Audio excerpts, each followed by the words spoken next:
know Macumba? Voodoo. Granddad was a priest in Trinidad. He used to tell us, when there's no more room in hell, the dead will walk here. What we are dealing with here is a perfect engine. What's your favorite scary movie? It doesn't feel pity or remorse or fear, and it absolutely will not stop until you are dead. I can't lie to you about your chances. You have my sympathies. Welcome back to Sometimes They Come Back. I am Quinn Bailey. And I am Max Corman. And this is all your fault. Yes, this is my fault, but we are back, and we are better than ever, because this time, we've got a lot more content to go over. Was it worth it, Max? No. Was it worth it? Well, maybe in hindsight, 30 years from now, this will be like, this podcast will be found, and they'll be like, no one needs to see these movies anymore, ever again, because these guys talked about it, and then it'll be worth it, because we did something good for humanity. Yes, I mean, saving them from watching the Children of the Corn movies. Yeah, so this series, it was an endurance test. It was an ordeal. If you don't find Corn scary, which unfortunately I find it only maybe like a 5 out of 10 scary, the concept of corn. But if you don't find corn scary, it's not going to be great for you. It's not going to be great. We were talking. I said I genuinely prefer the Leprechaun movies to this. Yeah, I miss Warwick Davis at this point, because we're going to get probably some bigger name actors than Warwick Davis showing up in this, but I'm really starting to miss him. Like, they had Jennifer Aniston. Leprechaun had Jennifer Aniston and Tony Cox. Who else? Like, any other films? This movie has a lot of people. We'll go This franchise has a bunch of people. A bunch of first-time famous actors, whose careers were started from this series. So, and probably some others whose careers were ended by this franchise. But before we start, I just want to say thank you to everybody who listened to the first episode. We really appreciate the support. I promise we will eventually get to franchises that are more entertaining and make sense and have actual stuff to dig into besides us just sort of desperately trying to wrap our heads around what is even happening in the movies. Even though that is entertaining. It's fun to watch us suffer. I concur wholeheartedly that I am excited to get to a decent series, which we have coming up next. Next, we have Ring. That is going to be fun. We've started a few already, and they're, we've seen the remake before. We've seen the original. I've seen a few more Ring movies in my time, just because, I do love my J-horror big tentpole franchises. And so I like them, even if they do get progressively more memey. You may notice that we're trying to do everything in our power to not talk about the Children of the Corn franchise. And that is because we are going to have to cover 11 movies today. Okay, no, 10 movies and a short. I counted the short. No, I meant as short as the book. Oh, okay. Just to do the rundown. We have the original short story by Stephen King, which is published in 1977. In 1983, we get a short film adaptation of Children of the Corn called Disciples of the Crow, directed by John Woodward. 1984 is when we get the big actual formal film adaptation of Children of the Corn, directed by Fritz Kirsch. 1993, nearly a decade later, we get Children of the Corn 2, The Final Sacrifice, directed by David Price. It was not The Final Sacrifice at all. It was far from The Final Sacrifice. 1995, we get Children of the Corn 3, Urban Harvest, directed by James D.R. Hickox. 1996, we get Children of the Corn 4, The Gathering, which is directed by Greg Spence. 1998 gives us director Ethan Wiley taking over for Children of the Corn 5, Fields of Terror. And 1999 gives us the best titled of these sequels, which is Cary Scoglin's Children of the Corn 666, Isaac's Return. It's up there with Triple X, The Return of Xander Cage, and it's one of those jokes. Electric Boogaloo. It's one of the best sequel subtitles. And then we immediately go to the most generic sequel subtitle in 2001 with Children of the Corn Revelation, directed by Guy McGarr. In 2009, we get, funnily enough, for the second episode in a row, a Sci-Fi Channel original film, which is Children of the Corn, directed by Donald P. Borchers. This is a remake of the original that is supposed to stick closer to the actual short story. We'll get to that. 2011, we get director Joel Soisson's Children of the Corn Genesis. You can hear Max collapsing in laughter in the background. I'm just excited to talk about the sci-fi original one. Oh man, all of these are basically can of worms waiting to be opened. Actually, no, can of worms is not fitting. Pandora's box is more fitting because of the pain these have inflicted on the universe.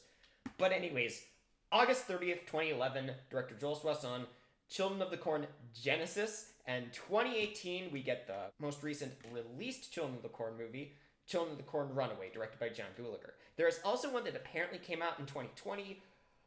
We'll cover that in a bonus episode because It's not out really for it's really not people. out. Yeah, we're not sure.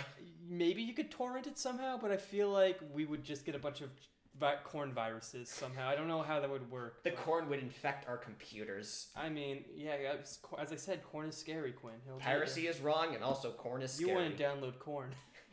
You wouldn't download a corn. So, Quinn, you want to take the reins on the book? So I saw Quinn broke into my room. I thought he had the same copy of Night Shift, but it turns out I stole your copy. he's It just is mine now. It's okay, dude. I've read it. It's one of my favorite Stephen King collections. It's where the Children of the Corn short story is from, featuring some of my favorite stories. Quitters Incorporated is great. Gray Matter's fun. Gray Matter's a cool Great. body horror. The Ledge is awesome. I love The Ledge. Ledge is great. It also has the story that named this podcast, which is Sometimes They Come Back. But it also has Trucks, which became Maximum Overdrive. Great film. Great film. And it also has The Lawnmower Man. So this book does not have the greatest track record for film adaptations, I'm going to be honest. I'm sorry, Emilio Estevez in Maximum Overdrive is inspired. Great series with AC/DC doing the soundtrack. It's probably the best Stephen King adaptation, period. Shawshank Redemption, what is that? You may notice we're trying not to talk about the Children of the Corn movies. There will be a reason for this. So, I mean... But yeah, do you want to talk about your history with Night Shift and Children of the Corn in particular? Well, yeah. I was excited for Children of the Corn. It's not my favorite of his, but it's a fun little story. I read it, I was working at a paddle shop in high school over the summer, doing paddle boards and whatnot. Sometimes if there was like no one was showing up because it was like raining, I would read, or like if my lunch break was weirdly staggered, so I wasn't on lunch break with anyone, I would read.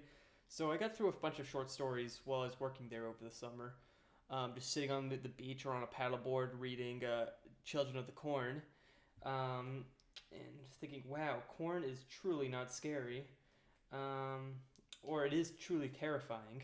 My opinion changes. Yeah. But it's a fun little, it's a 40 pages or so. It's a good story. It's a good story. And I like, it works for a short film. Yeah.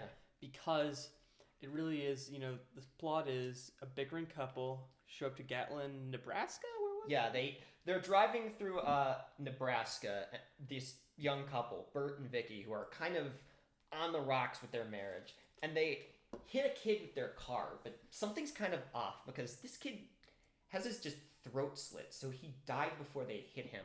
And they find this kid carrying a suitcase with a weird corn crucifix inside it. And they basically make their way to find...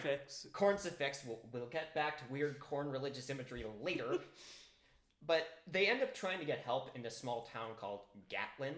And the basic twist of the story is that 12 years earlier in Gatlin, basically all of the children under the unified leadership of this one pseudo-prophet child named Isaac decided to uniformly convert to this extremist Christianity and kill their parents en masse. And they now run this weird little dystopian commune where anybody over a certain age just dies. Kind of Lord of the Flies if they were a little more structured in their government. Yeah, it's kind of like a weird, dark reflection of Lord of the Flies. And one of the things that really stands out about the story for me, because I also have a history with this. Oh, the ending is... Yeah, I have a history with this story too, and with Stephen King in general, because I started reading Stephen King in about middle school when I went to a very, Catholic, extremely Christian middle school. And reading Stephen King stories kind of became this, what I thought at the time was, this small act of rebellion. That was oh, I'm gonna stand out by reading. Over here. I'm gonna stand out by reading these really dark, really macabre horror stories. So there was this just period where I was constantly working my way through all of King's work, where I basically have at least one King book at all times checked out from the library, and that's where I got into a lot of his work, and that's where I discovered a lot of his really good short story work, like this stuff like Crouch End or Gray Matter. And I think it really exemplifies something Stephen King is excellent at in short story form, which is the slow burn. Because King really has an amazing grip on stories that sort of slowly build to just this one punch of an ending. And he kind of actually has done that recently. One of his most recent books, Revival, is kind of him doing that in the context of a larger novel that's a giant tribute to sort of early cosmic horror. And I really like when he does that, and Children of the Corn's a great example of this. Because the ending of Children of the Corn is so dark. Extremely dark.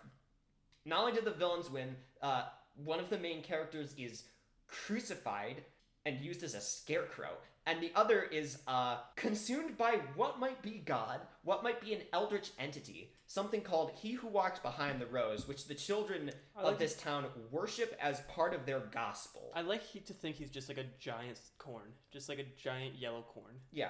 We're gonna get over the series into how each film kind of has a different story and explanation for He Who Walks Behind the Rose, but what works about the short story is that it's very Lovecraftian, it's very eldritch in that you do not know what is He Who Walks Behind the Rose deal. You really don't know what's happening with him. You just know that he's powerful, he's very dangerous, and he will probably fucking kill you, and he kind of has all these children in his pocket. But you don't really know any more other than that, and that's creepy. The short story is very eerie, I'd say. It's got it's got great mystery. You show up, everyone in the town is missing. Kids doing creepy things is always scary because kids are supposed to be innocent and now they're murdering you, Then you've got the existential dread of evil corn ghosts. For most of it, it's just building atmosphere. Right. It's just it's a very eerie story. Then they show up in this empty town, and it's kind of this weird, eerie build, and then kind of the last few pages are where it all suddenly spikes up, and it all goes to hell. And it's excellent. It's such a good slow burn of a story. I kind of think of it a lot like The Wicker Man. It really does remind me a lot of The Wicker Man. It's like The Wicker Man. Yeah. Everything leading up to the big climax, I think it works in the short story form. We'll get to this when we're talking about the features. But it's a lot of wandering around trying to solve the mystery. But when they have to spread it out into a feature length, it's just a lot of walking. Yeah. And looking around. But in this medium, it works. It's it's a quick, what's going on here? Oh, now we're dead kind of story. Yeah, because it's Tales from the Crypt-ish. It's, again, a good slow burn, and it works in such a short format because it doesn't wear out its welcome. It doesn't tell you more than you have to. A lot of it is just left up to the imagination and is left unsaid, and that's what's really striking about it. That's what stands out to me in King works like this and Revival and Crouch End, that he's willing to leave a lot up to the imagination. He's good when he's going for that eldritch Lovecraftian touch, and I think that's one of his underrated gifts as a writer. Something they don't really explore in the movies much, but I really like is the whole. In the book, it's 18, right? Once you're 18, you have to walk into the rows of corn and you get corned. Yeah. Or whatever happens to you. You basically sacrifice yourself at age 18, or the entity will make it 17 if you piss him off. But well, no, it starts at 19 in the short story, and then at the end, Isaac, who is sort of the leader of these children, says, "You failed to get these outsiders. He who walked behind the rose is angry at you. I'm lowering the age to 18. Everyone who's 19 has to sacrifice yourselves tonight." Was it okay? One of them was it 18? I think maybe the movie it was 18 in one of the versions. I don't know, but it's not consistent. But I love the part of the book at the very end with Malachi. Yeah. And his girlfriend, and it's this last minute perspective shift where we sort of shift out of Bert's perspective, which is this adult perspective that we've been in for the majority of the story, into the perspective of one of the children who is, and we sort of see how scared she is of Isaac and He Who Walks Behind the Rose, how she fears this God can see her thoughts, and she knows she doesn't like this, but she wants to suppress those thoughts because she just feels impure for even thinking it. And it's this good. It humanizes these creepy children, which I don't know. I like this scene a lot. I like it. But I can also understand how it can take you out because I like it. It's a good coda because it switches the perspectives and sort of ends on a much more complex note than it would be if it was just a gut punch downer ending. it has like that little emotional twist to it that really pushes this up for me into like one of my favorite King stories. I genuinely really like this story. No, it's yeah. So honestly, you could probably read this in like an hour or something, or quicker. I don't know how long it takes you to read. I'm a slow reader, so it probably took me like 3 hours. Night Shift's pretty easily available, so I would absolutely recommend going out, getting a copy. There's a lot of good short stories in it, and reading Children of the Corn. Because it is, for me, the best way to experience this. The short story is excellent. If we're ranking these based off of, like, including the book is my favorite. The book is easily the best. And I'm not one of the people who say, oh, the book's always better, because I've had many cases where that's not true. Yeah. I've seen movies where I'm like, hey, I'm glad they changed a lot of this from the book. But just the book in this case is better than anything that came after it. Unfortunately, this is not a podcast about books. This is a podcast about movies. And in this case, short films, because we have our first cinematic adaptation of Children of the Corn, which is the 1983 short film Disciples of the Crow. Now, I might be wrong in this, but I believe this was done as a Dollar Baby, which is a Stephen King program he does where he will license the rights to his short stories to students for $1. I'm annoyed at myself that I never got to do that when I was a student. I would have loved to do that. That's interesting. I actually didn't know that. I'm looking at the IMDb page right now for this movie, and I just think it's funny. It says more like this because they're giving me recommendations for movies like this movie. We have Godzilla vs. Hedorah, the one where Godzilla fights the smoke monster, Bliss.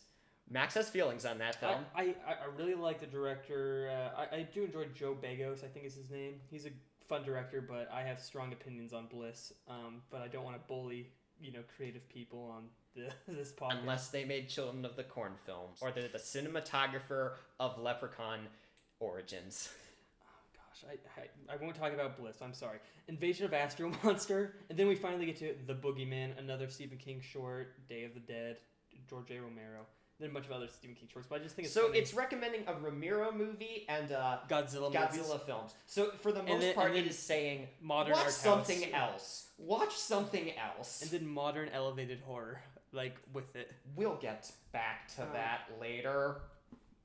But anyway, Disciples of the Crow, they did it right, I think, in the sense that it's a 20-minute short, about 20 minutes, made for TV, and it basically goes through most of it's pretty faithful to the book, save for they change the ending because sad endings are sad. They don't really have the ending of the story. They don't. I do like this is definitely like a grittier version in the sense that just visually, it's just got a grittier look to it. It has a very Texas Chainsaw Massacre 1 style visual feel to it. The kids, we get less with the kids and with Isaac right now. It's much more just. It's pretty close to the story, because the story's not really much about the children. It's mostly about Bert and Vicky. It's like Bert and Vicky, they show up, and then you get some kids chasing them with their farm tools, and then they leave. I think it's good at atmosphere. No, it's got a very fun atmosphere, as you said, TCM. Yeah, it's very slow-paced. They make it more, in regards to imagery, about crows than it is about corn. So there's a lot of stuff with crows, but I think my issue with it boils down to the fact that I think altering the ending kind of makes it work a lot less, because the thing about Children of the Corn is it's all about the ending. The story is it's a build up to the ending. My kind of thoughts on it, it's like the atmosphere is good. They do pretty well for like a little short, especially one like made in the 80s, probably with a very low budget. But the problem is it's like making The Wicker Man without a Wicker Man. It's like you don't have the big punch of an ending of a short, and that's kind of what the whole story is about. It's all about building to that very sinister ending.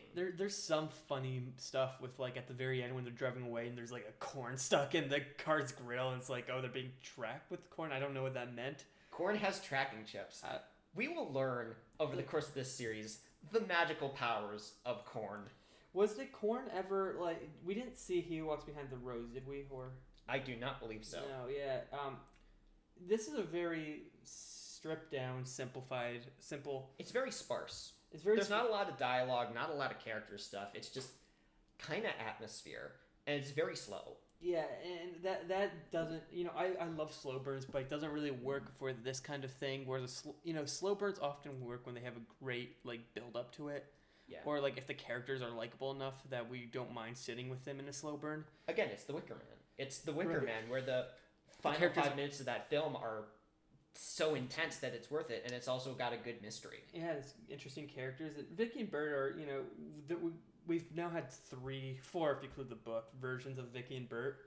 I think the book gets the best balance out of them. Yeah, they're fine in this movie. They're they're bickering, but this is just not The a very... book gets the right balance where they're bickering, their marriage is on the rocks, but you can still tell they're well-developed people. They care about each other in spite of this situation, even though they fight. So even though I I'm not saying anything extremely negative about this, and I'm saying I like the short format, this will probably be somewhere in the middle on my list, just because of how kind of nothing it kind of comes across as at the end. I don't feel like I didn't get much out of it.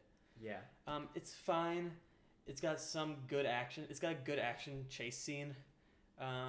It's got a decent visual style, but it's just a whole lot of fat and... Yeah.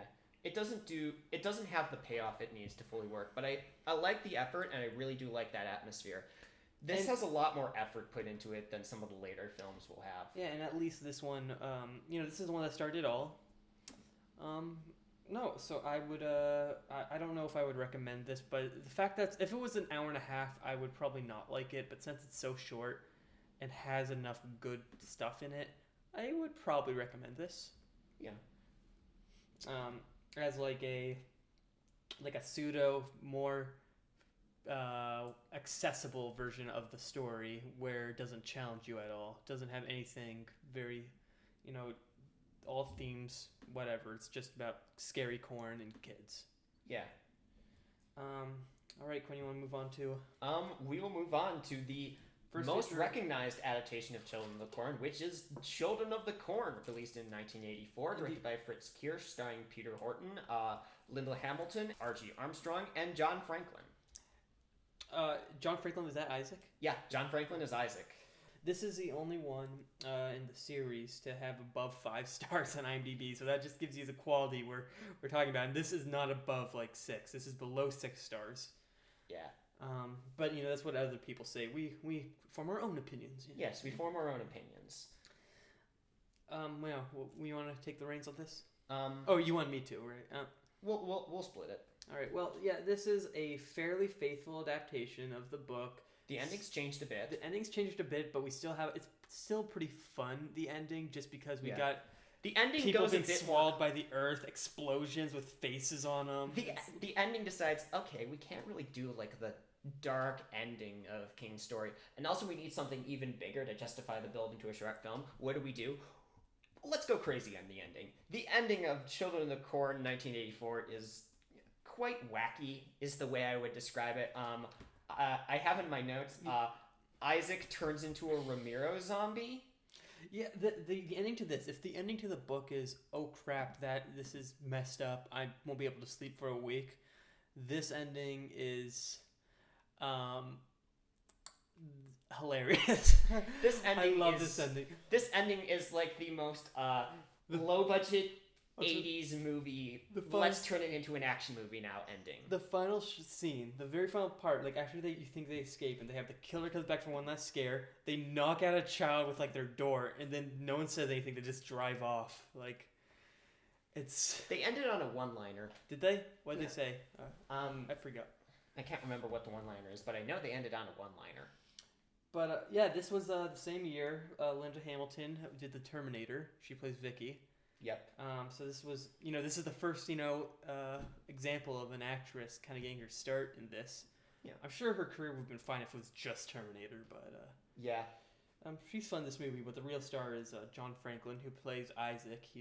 In this movie, this is the first one where we really start to get to see more of the kids, and that's where the series really focuses at this point. It's just farther away from the adult perspective and really hones in on, okay, we got creepy kids. let's use the creepy kids, or in the case of later films, creepy 20-somethings pretending to be kids. We'll get to that. And this has more with Isaac and Malachi, played by Courtney Gaines, and I really like their kind of like struggle for power against each other. I like that conflict they have between each other, where like Malachi, as the second in command, is a bit more like violent, and Isaac just kind of tries to use more psychological tactics and fear. There's this interesting dynamic between these.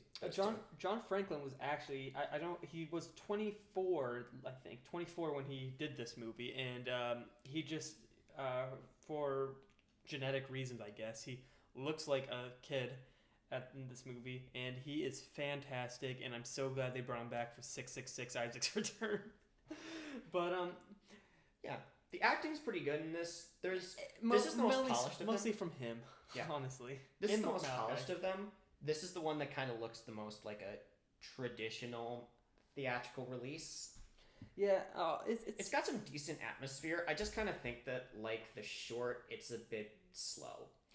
Yeah, again, like if I cared more about Bert and Vicky, I would have been fine. But it was like them splitting up, searching houses, going to churches, and meanwhile we cut to the kids. It does have that strong opening with the diner sequence. Yeah, it does have a very good opening scene where we kind of get to see the actual sort of massacre that happens in Gatlin. But you know how in like horror movies sometimes, like especially cheap ones, when they go into the forest, it's just walking for the entire time. Yeah, it's kind of like that, but in a town with cornfields. And the eeriness kind of goes away after like 30 minutes of looking, waiting for a jump scare that won't really happen. There aren't a lot of jump scares in this movie. Yeah, this is before they really start doing heavy jump scares.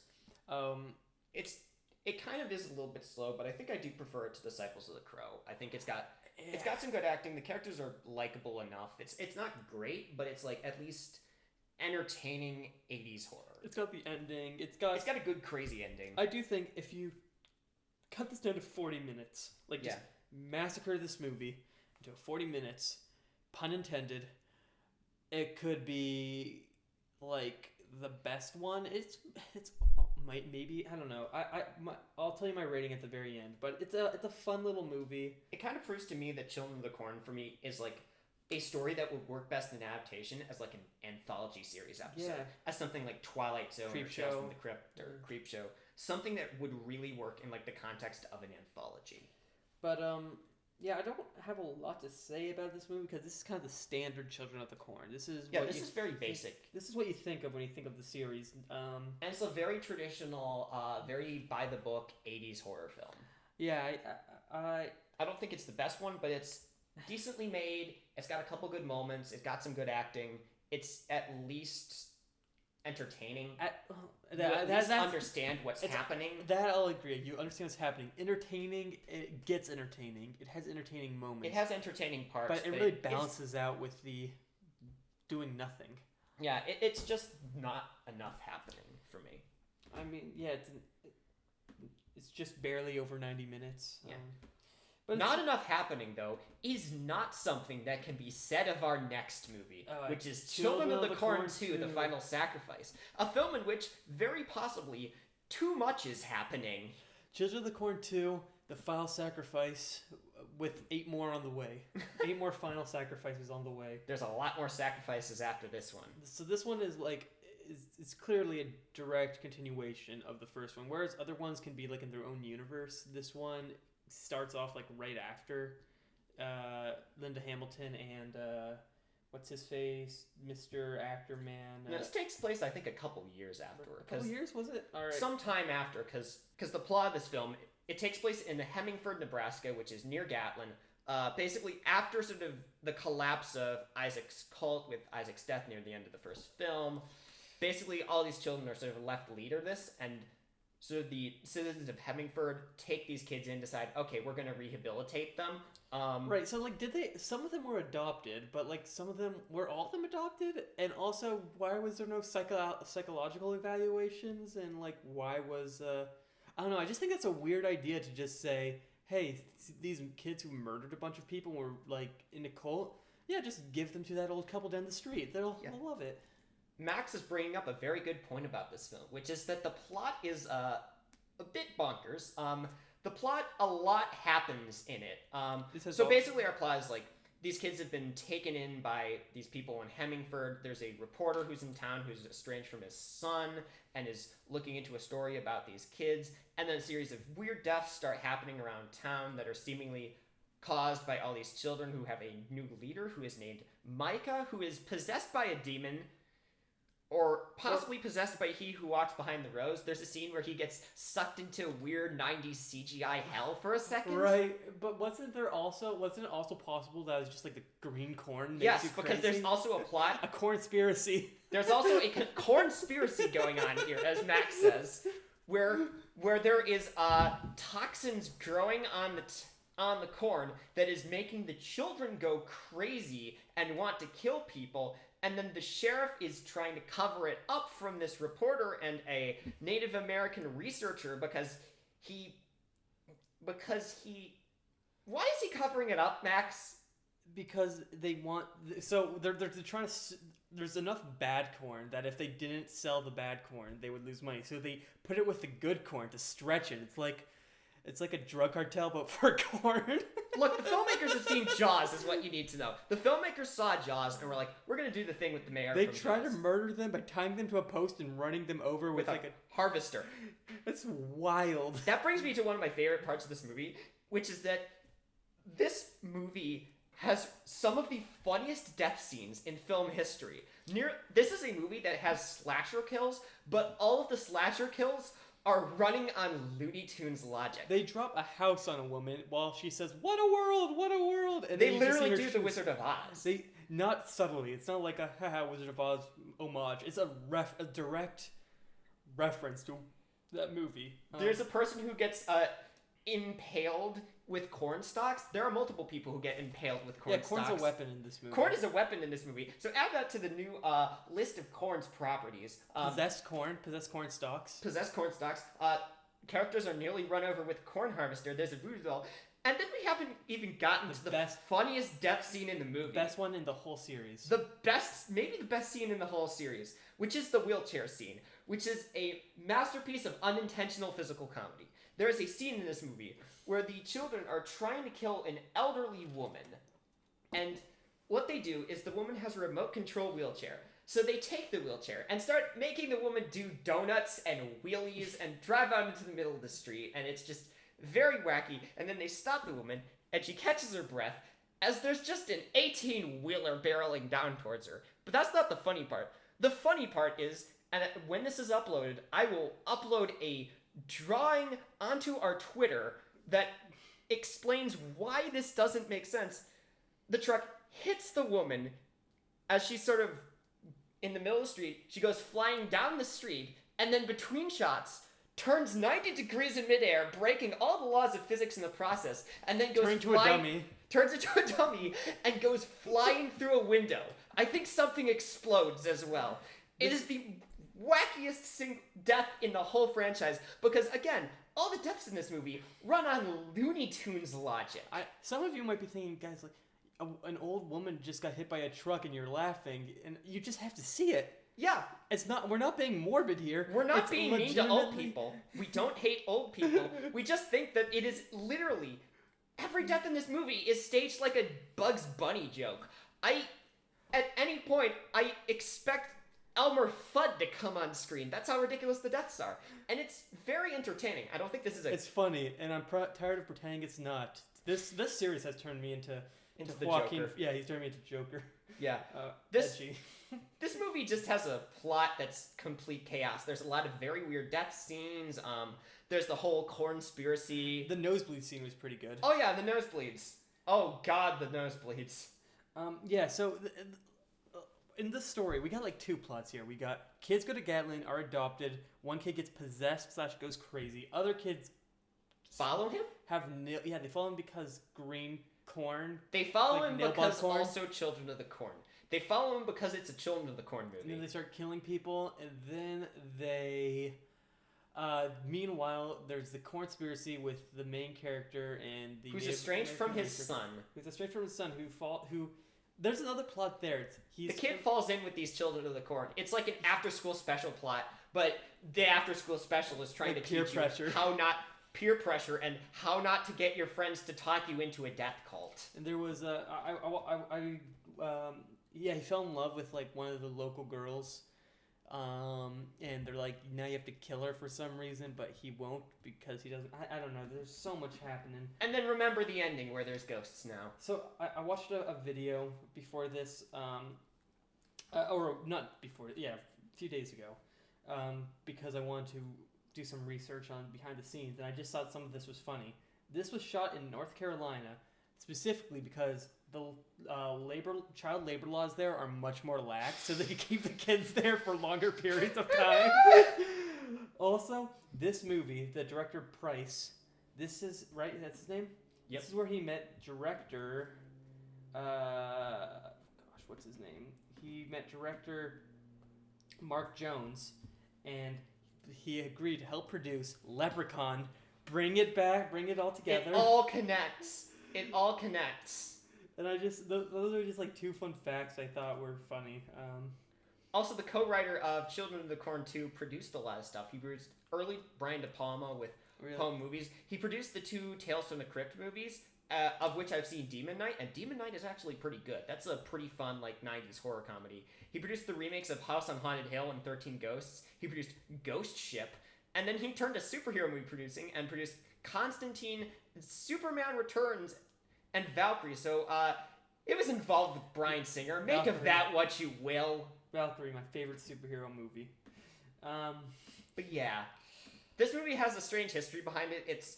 It's not a good film, but it is very entertaining. It is a good, fun, bad movie. I almost want to say, yeah, it should have been The Final Sacrifice. Alas, we get part 3. We get part 3, and 3 takes a turn because we are now on to Children of the Corn 3, Urban Harvest. And Children of the Corn 3, Urban Harvest is remarkable because this one does not take place in Nebraska. This one does not take place in the middle of America in farm country. This takes place in Chicago. I am from Chicago. So this was the one I was excited for. And you know, last time, when I got really excited for the 3rd and 4th Leprechaun movies, I was a little disappointed. This one, I was both disappointed and not disappointed, because this movie has a lot going for it, but also has a lot going on. They bring back the green corn briefly, right? Sort of. Sort of. But not really. It's not the corn's infected with toxins. Look, we need to start at the beginning of this plot, okay? Because if we start at the beginning of this plot, it's not going to make sense to anyone listening. Not like it was going to anyways, but... So the plot of this movie is sort of coming off of the same place as Children of the Corn 2 in regards to premise. There's actually I think there's a recurring character between these 2 movies, so actual continuity. Really? Yeah, Who? Okay, Wikipedia says, Ed Grady reprises his role as Dr. Richard Appleby from the first sequel via a flashback scene. Yeah. So it's a flashback, but we do get recurring continuity. But this one is set in Chicago, where it's these 2 children, Eli and Joshua, who are survivors of Gatlin, who have been adopted by the Chicago couple. And Joshua is trying to fit in, and meanwhile, Eli's starting his own corn cult, because he's growing corn in a Chicago back alley. He's started his own back alley cornfield, and he's growing corn that brainwashes children into being followers of he who walks behind the rose? It's one of those stories, it's like one of the brothers goes on the right path, the other becomes a gangster, and... But then there's a corn cult instead. But there's a corn cult, and then there's a giant monster at the end. That's He Who Walks Behind the Rose, maybe? Look, He Who Walks Behind the Rose changes a lot in this series. I'm not gonna lie. But anyways, it's this one he looks kind of It's like Joshua kind of has to get through to his brother and stop his brother from, creating the corn cult. And meanwhile, his brother's cutting a deal for international corn distribution. There's a business subplot. There's a literal subplot in this that is entirely about business planning and corn sales. And I wish I was making that up, but I'm not. This film... it's funny. This film is a lot. I love how we're talking about this movie, like, we're so excited talking about this, how crazy it gets, but the later movies, it'll be like Xanax all of a sudden, just like... This is manageable crazy, Max. This is manageable crazy for me. And it's also a lot more entertaining crazy, because first of all, this movie is set in Chicago, but it's shot in Los Angeles, which, here's the thing. There are a couple cities you can shoot in that vaguely look like Chicago. Vancouver kind of looks like Chicago. It's not really Chicago, but I guess you can shoot here. New York, you can maybe skate by, but I'll probably get annoyed at it. Los Angeles looks nothing like Chicago. And that is very obvious when you look at these establishing shots of Chicago and you say, ah, yes, Chicago. My favorite place. I love all of Chicago's native palm trees. It's like in Halloween when it was supposed to be like the Midwest or something. Yeah, but Halloween actually looks like the Midwest, to the point where John Carpenter went out of his way to like, okay, this has to take place in autumn. I'm going to personally paint all the leaves on these trees orange and red to make it look like actual autumn. Like, John Carpenter actually put effort into that. These people did not put effort into making Los Angeles look like Chicago, and that's part of where the fun of this movie begins. Remember? Because this movie is very chaotic. Batman versus Superman, they just had Metropolis was just Chicago buildings. Metropolis is just is a mishmash of Chicago and other cities in that movie. We do not have time to get into the Zack Snyder superhero movies right now. That's another discussion. I mean, he has done horror movies. We need to talk about Children of the Corn 3 Urban Harvest. We need to talk about the Necronomicorn. Yes, my favorite prop, the Necronomicorn. There's literally a evil corn Bible that Eli has. And I don't know if they refer to it in the movie as the Necronomicorn, but... It says it. Oh yeah, they do literally call it the Necronomicorn. Like, this movie is just about puns. This movie is entirely probably one of the most corn is scary movies. This is a corny movie. And it's... I don't know. Corn's not really scary. And I think the more this series tries to tell me corn is scary, the funnier it gets. I just love that. They know the name Necronomicorn is stupid, but they can't pass it up. You physically cannot pass up calling it the Necronomicorn when you think of it. That's kind of the charm of this movie for me. It's like they see the director of this, the people behind this kind of seem to see that, okay, there's a lot of ridiculous choices we can make here. We can make some very silly choices, and they're like, let's make the silly choices. And it is silly. It is, again, like, not a great movie by any circumstance, but it is extremely entertaining. And part of that is the guy they have doing makeup. Screaming Mad George. Screaming Mad George. His real name is Joji Tana. He is a Japanese makeup artist, and he is probably one of the most distinctive makeup artists in film history. If you've seen films claim to fame, like Society or Nightmare on Elm Street 4, he has this very distinctive style to him, where his style is very much driven by weirdo body horror. He has this style where it's just very weird things happening in the human body, these very almost surreal monster designs. It is this very distinctive, very gross and grisly style, but it is always excellent work. He does like Cronenberg stuff, but more cartoony, which is great. He kind of pushes Cronenberg stuff in like more surreal directions, because Cronenberg stuff itself is very like, it's this very ordered kind of chaotic body horror. It's this very like biomechanical, almost rhythmic, organized sort of body horror. Screaming Mad George's body horror is a lot more chaotic. It's a lot more like surreal. There's stuff in Society, probably his magnum opus.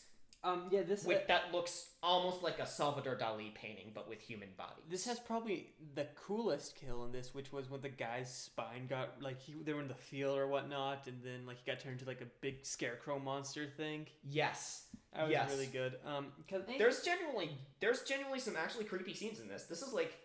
That scene is actually creepy. This has some very silly moments, but there's also stuff that's like effective. There is a lot. There are nuggets of gold in what is otherwise a mess of fertilizer. It's fun. It has a very. We mentioned this before on Leprechaun. This is a very after school special kind of feel to this one. It's kind of like, again, very much a lesson on peer pressure, but R-rated and with corn cults and the Necronomicorn and a subplot all about corn business, and then a giant tree monster at the end. Yeah, who may or may not be he who walks behind the rose. Wikipedia says it's he who walks behind the rose. I don't know. You can't trust Wikipedia. He was hiding in the rural fields of Chicago, of the back alley of Chicago, the back alleys. Waiting for a kid from Gatlin to come along and plant a cornfield, and then eventually attract Charlize Theron as a follower. Her first film role. This is Charlize Theron's first film role. The actress who will go on to star in probably my favorite movie of the 21st century, Mad Max Fury Road, gets her start in this movie. She is she has a close up, but she doesn't have any lines. Unfortunately, Yeah, she's uncredited in this. Is she? Yeah, she's You see her and like, hey, that's Charlize Theron, and then she's like, corn monster attacks. Yeah. Does she survive? I don't even know. I don't even know if she survives. But yeah, this one's one of the sillier ones, but I think kind of like two. It's got some genuine entertainment value to get out of it in terms of just how silly it gets. But what kind of puts it above two is that there's more moments of genuine quality in this. It's kind of like that middle ground between the first and the second, where it's got like those moments of quality of the first film combined with the silliness of the second film.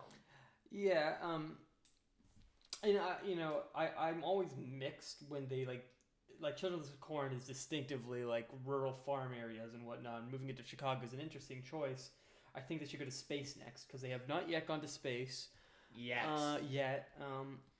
Give it time, Max. It is a fun. It has a lot of fun moments. Like the other two, there is a lot of crap to wait through. There's less dead air with this one, if I remember correctly. There's some, but there's less than the other two, because it's either the genuinely good moments like the screaming Mad George effects, or it's the silly stuff like the Necronomicorn and the literal scene where Eli's walking out into the field as you just hear these spectral voices on the soundtrack chanting corn, corn, corn, corn. I would definitely recommend this as like a so bad it's good kind of watch. If you're really, really terrified of corn, you should probably and also like the watch this effects are movie generally and you'll great. get over your fear. I mean, corn's and everything, dude. It's scary. Which brings us to part 4. Children of the Corn 4, The Gathering. Max, I believe you were assigned this one to cover for the podcast. Well, good luck. Yeah, so first of all, the title, extremely boring, like The Gathering. Just like, gathering of what? Am I right, fellas? Anyway, this is the one of the first films, if not the first, of Naomi Watts. So we got another starting film from a recurring horror actress, actually, because she shows up in a bunch of horror. She's going to be in our next series. She's in The Ring, so we're going to be seeing Naomi Watts again in probably a much better role. Like, a role that's much better built for her talents as an actress, because Naomi Watts is an incredibly talented actress. So This is not her finest hour, sadly. I don't think I hate this movie as much as you do. I don't hate it. I don't hate this movie. Definitely is one of the more. It's one of the most nothing of the movies. It's just dull. It's just kind of dull. So in this one, Naomi Watts goes to a small town to check on her agoraphobic mother. Yeah. And who's played by Karen Black. Karen Black. She brings her child with her, and along the way, no, not her child. She doesn't bring her child. She brings her mom's taking care of her younger siblings. Yeah, you're right. But one of those siblings is secretly her child, and not in like a creepy way, in a way where it's like she didn't want to take care of the kid, so she just raised the kid like, oh, she's one of your siblings, and never told the kid she was her mother because reasons. And so, meanwhile, the kids start acting crazy and creepy. Something's happening. A guy named Joshua, I believe is his name, starts... Josiah gets possessed. Or no, he's not possessed. He's like one of the original kids or something, and he's a ghost now or something. No, there's a completely different backstory. Yeah, they do a new backstory. Josiah is now leading the kids, and is kind of trying to make... The cult never gets too big in this movie. And the cult in this one was kind of spreading like a virus, where it's like kid after kid is starting to go crazy and begin to kill people and join the cult. And then Naomi Watts' kid, who has been disguised as her sibling, gets involved in the cult, and she has to defeat Josiah, who is a former preacher who was murdered as a kid because he was a child preacher, but he wasn't really a child for no reason, and then got burned alive, and then he got burned alive and cask of Amontillado in a wall, and now he's weak to mercury. Yeah, it's like when you add iron to like Leprechaun's weaknesses, and now this is like mercury. Would you say this is at least in terms of how it approaches the continuity, maybe the most Leprechaun of the sequels, because this is the first one where they really just give up on continuity. Yeah, pretty much. This one has some. I don't even know if they mention He Who Walks Behind the Rose in this. I don't even know if they mention Gatlin in this. I think they mention He Who Walks Behind the Rose. At least Josiah does. It kind of, the climax is kind of kids are starting to want to sacrifice themselves and kill people. They're about to kill her sister, daughter, or something. I don't know, honestly. So I'm sorry. I remember enough of this movie, but all the details are escaping me because this is such a kind of nothing movie. Yeah, not a lot happens in this one. This is probably like one of the slowest in the series. There's not as much happening. There's not enough really silly moments to stand out. There was that good scene with the doctor, right? There was at least one Children of the Corn 2-caliber Looney Tunes death scene where a doctor is chased down a hallway by a pair of giggling children who are riding on a medical gurney, and then the stretcher just cuts him in half. Right, and this is also the one with where the sassy black friend gets like a flying axe or something. Yeah. There's a lot of moments, you remember in this movie, but the story is kind of just like the agoraphobic mother. That aspect doesn't really do anything. It's got a lot of different threads, but it never really ties them together into much of anything. The only payoff for having the agoraphobia is that she runs out of the house, then doesn't want to, then gets killed. Yeah. She teams up with a local to help save his son. I remember that. Yeah. And he gets like a shotgun. He's like about to murder some kids. This one is the most by the book Children of the Corn sequel, I think. This is the one that doesn't take as many wacky swings as the other ones. This one is just kind of... It doesn't have the scope to really be like to make that really work because the cult never got very big. It ended up just being like a dozen kids or so in a farmhouse. This one is the one where you can really, really tell that the budgets are starting to shrink. Because 2 is ridiculous. 2 is actually very low budget. 3 at least gets kind of screaming Mad George for some production value. This one is the one where you can really tell that Dimension Films are just not really putting any money into these and starting to just shove them out the door. And that's where it really starts to show up as part of these movies. I might be crazy here, but wasn't there a scene where like a kid started losing teeth or something? Was there? Maybe. Yeah, this was one of the first ones we watched. I'm sorry, this was the 4th movie we watched. And yeah, I couldn't say I don't recommend it, but I do not recommend it. It's not particularly interesting is the problem with it. Naomi Watts feels kind of wasted. There's really not a lot going on in it. Floating Josiah or something. This is... I got very little to say. Yeah, I do not have much to say. This one just kind of... I've got more to say on the later movies. This one kind of just passed through my head and out of it. This didn't really leave much of an impact. It's not aggressively bad. It's just kind of it not much good happens. Scenes. The hospital scenes are fun. Yeah. They're fun. They're not good. They're fun. But there's just... Josiah's a fun bad guy. But it's just the problem we keep running into with these movies. It's that there's too much dead space. Exactly. Like the Leprechaun movies, say what you will, but they move. Yeah, they're just get packed with stuff. Sprinting.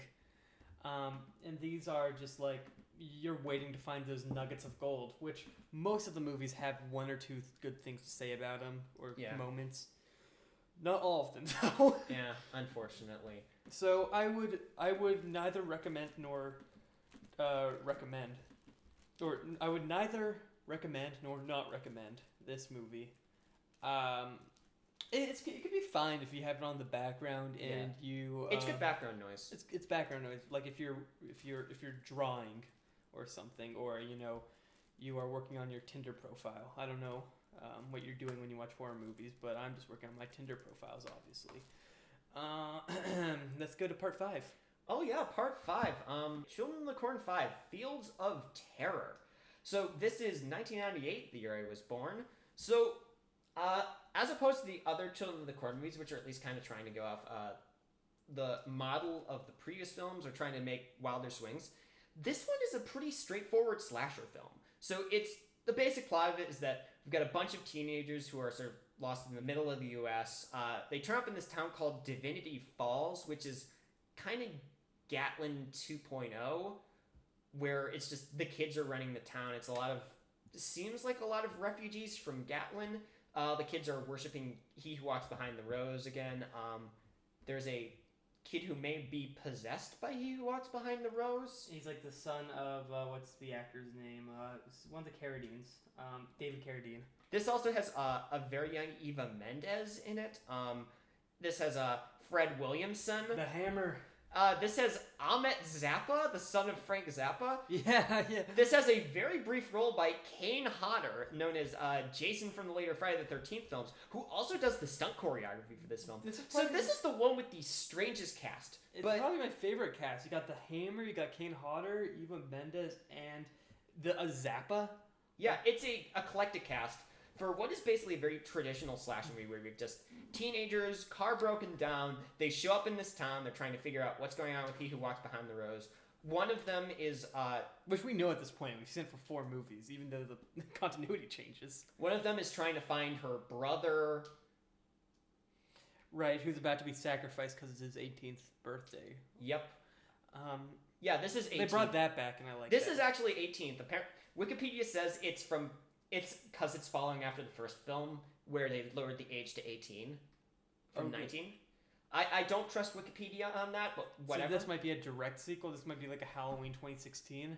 Where it's just ignoring some of the previous films. Not that really matters. But this is the most CW. This is a very CW film.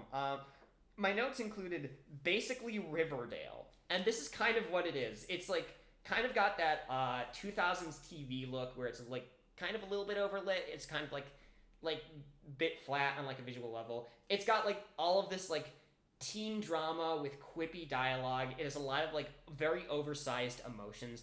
It has that like... This was post-Scream, right? This is post-Scream, but it's not really going for like a Scream self-aware horror feel. It's going for more like that mid-2000s TV teen drama feel. It's not as much Riverdale, I don't think. It's probably the OC or Beverly Hills 90210. I've only seen that with the Children of the Corn. I've only seen that one clip from Riverdale, and it was so good. But this one's a very straight slasher. It's just kind of all of them are getting killed off one by one. It's like kind of a thin story stringing together a series of deaths. But this film has a genuinely surprisingly good final 20 minutes. I'd say even like 30 minutes. But this is probably this to me, even though this movie is kind of crap until those last 30 minutes, in my opinion, completely redeemed so much of it. This was also the time where the series stopped using a lot of kids for some reason. So there's one kid in this movie. There's about one kid in this movie. Exactly. And it's all 20-somethings after that. Right. The Children of the Corn was like, maybe there were some extras in the final climax, but otherwise it's just like Child of the Corn and David Carradine. David Carradine. Which it's weird, because why would they be having adults with them if they're the Children of the Corn? Why are there so many 20-something-year-old teens? Look, I don't know, but... Okay, the first, 50 minutes of this movie, they're kind of a generic traditional slasher, a bit silly. Ahmet Zappa plays a guy who just sticks blow-up sex dolls to buildings. Yeah, as one does. I don't know what's going on there. I hope that that was his personal decision, that he just did that on the set, and they were like, yeah, we'll just it's a Nebraska thing. Yeah, but it's kind of very traditional. And then the final 30 minutes happen, and things kind of go crazy. Because that's where Kane Hodder takes over directing the action, and then it just kind of turns into an action horror movie. And surprisingly, some good, angry amount of action, intensity. People are attacking. It's not, very staged. At points, it looks very, like they're actually trying to kill each other. Yeah, and it's just sort of these characters trying to fight for their lives, and it's... awesome.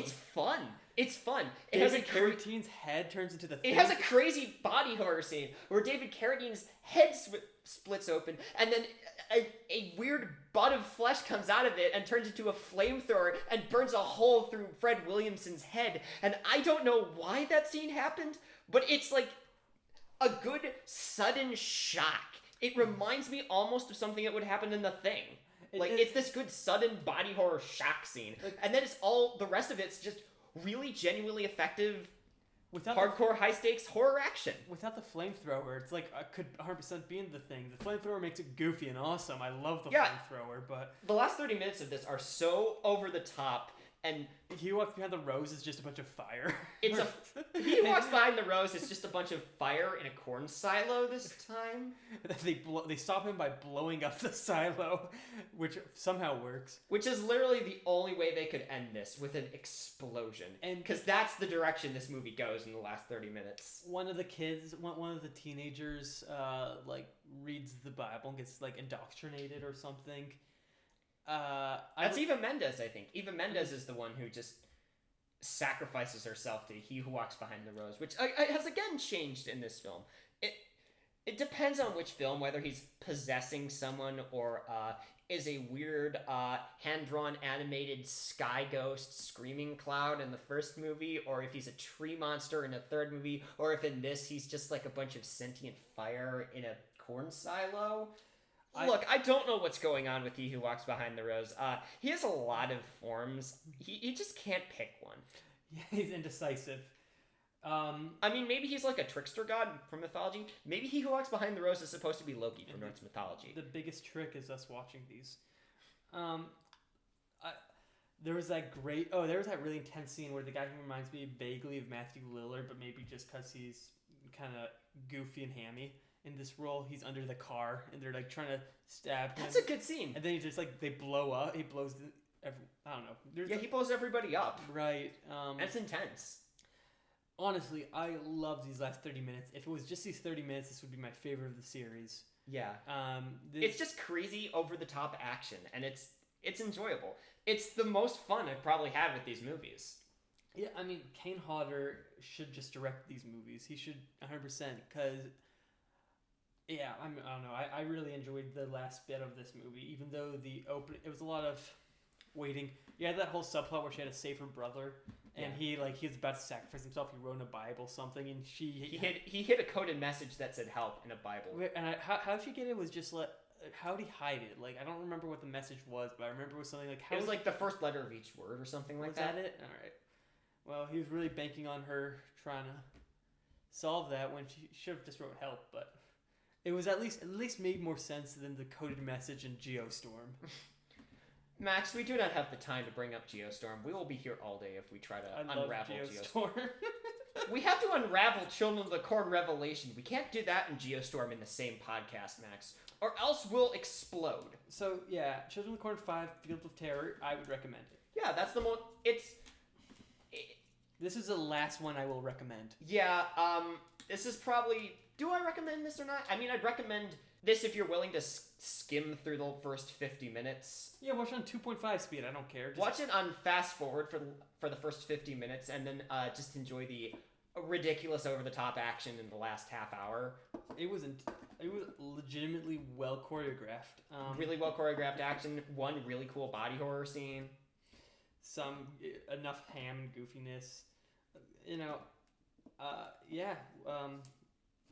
All right, I guess we can move on. Children of the Corn 5, Fields of Terror. Get a seal of approval from me with a big asterisk mark, because the movie itself, no, but the ending of the movie, just this chunk of the movie. Yeah. Yes, 100% that's a seal of approval. Now, part on to the best title. To the greatest title of all time, Children of the Corn 666, Isaac's Return. Directed by Carrie Scugland, who is currently directing the entirety of The Falcon and the Winter Soldier. So, man, her career kind of went up from this. Yeah, the biggest thing that stuck out to me of this movie was how extremely, it was very, it had a strong color to it, just it has more visual style immediately than most of the previous entries. Well, what I mean by that is I just mean it looks like they slapped an orange filter over a lot of it, Yeah, but they're actually trying with the cinematography. There's a lot more thought in this one, at least put into it on a visual level, where it looks more like a theatrical release. There's actual color grading in it. There's a lot more attempts with Dutch angles and atmospheric shots in it. Carrie Scotland is actually kind of really trying her best to make this look more like a interesting looking film than the previous films. Unfortunately, she also has to work with the script. Yeah, it's a...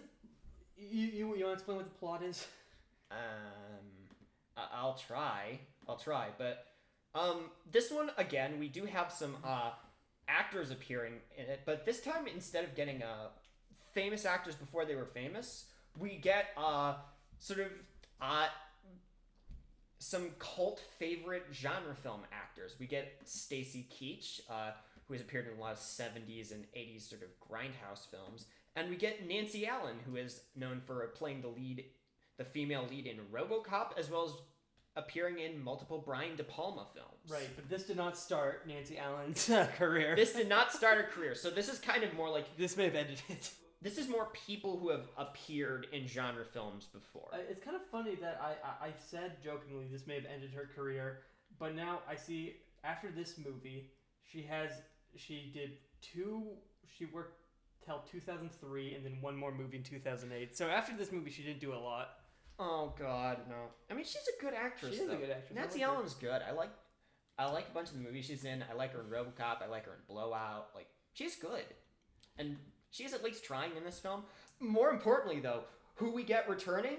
Who do we get returning, Max? We get my boy Isaac. We get John Franklin back as Isaac.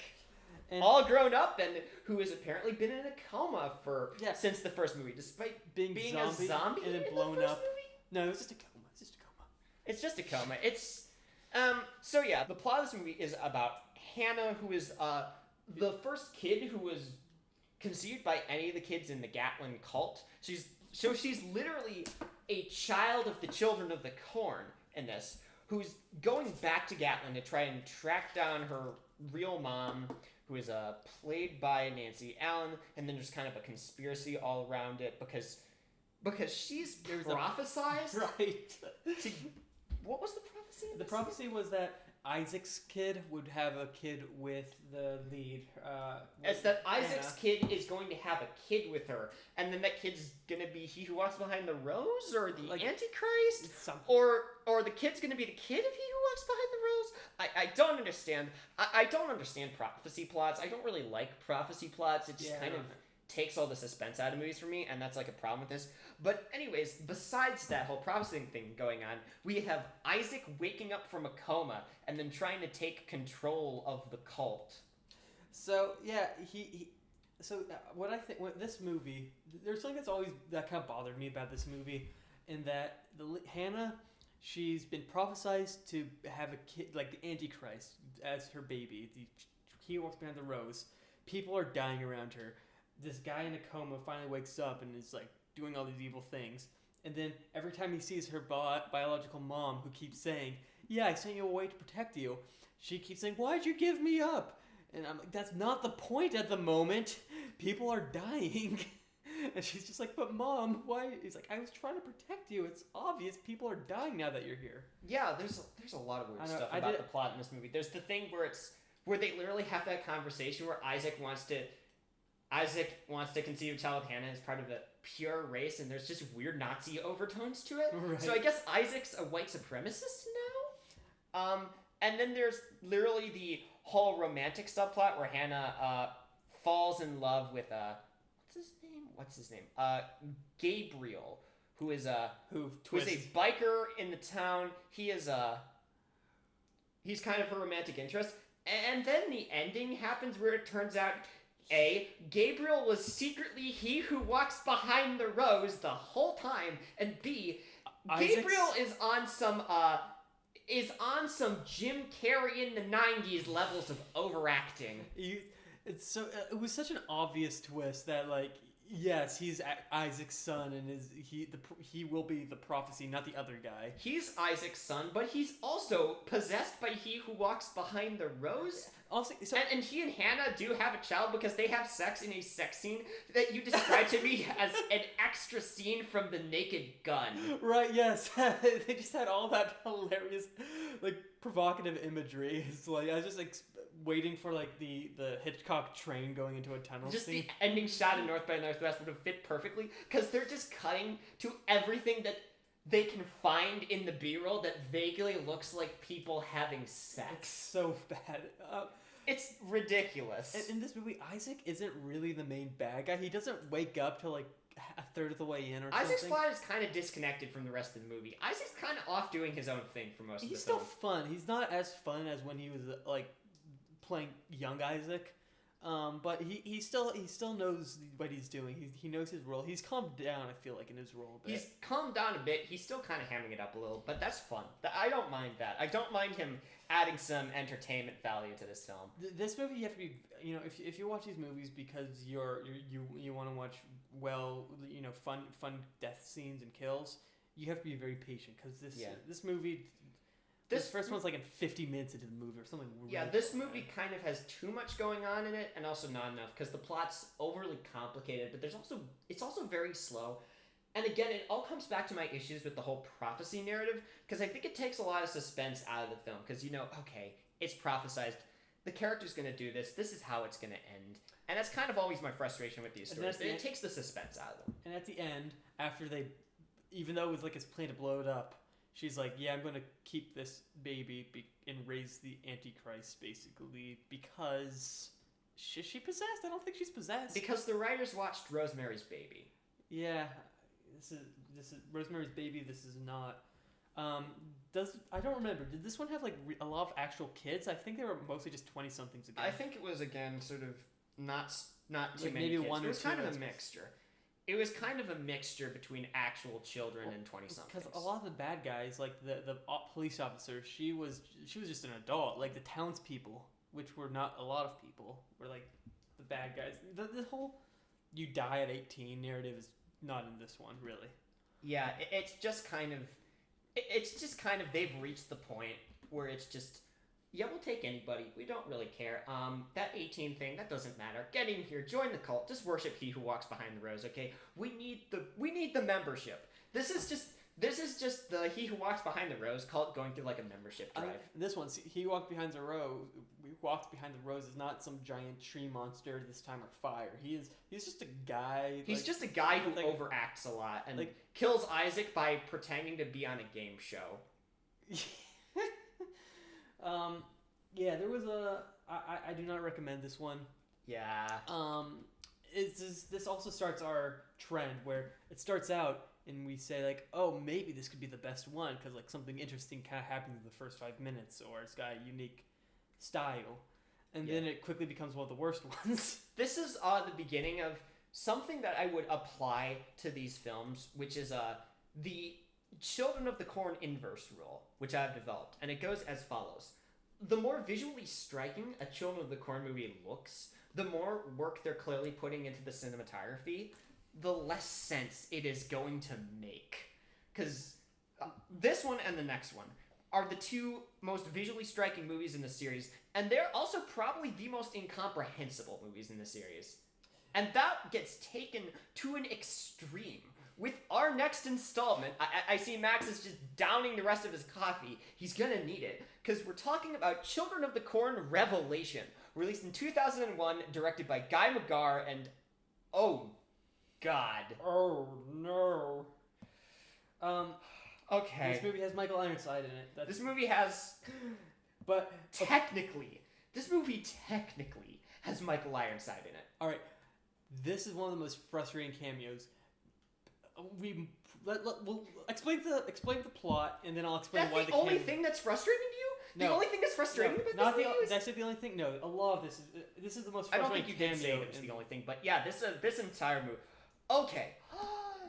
Okay, so, this movie begins with, This feels like a Hellraiser sequel where they had a different script and then slapped Children of the Corn on it. So this movie begins with a apartment building built in the middle of a cornfield, which is also next to a train track, which is in the middle of a city. So immediately we have some bizarre eldritch non-Euclidean geometry architecture going on here.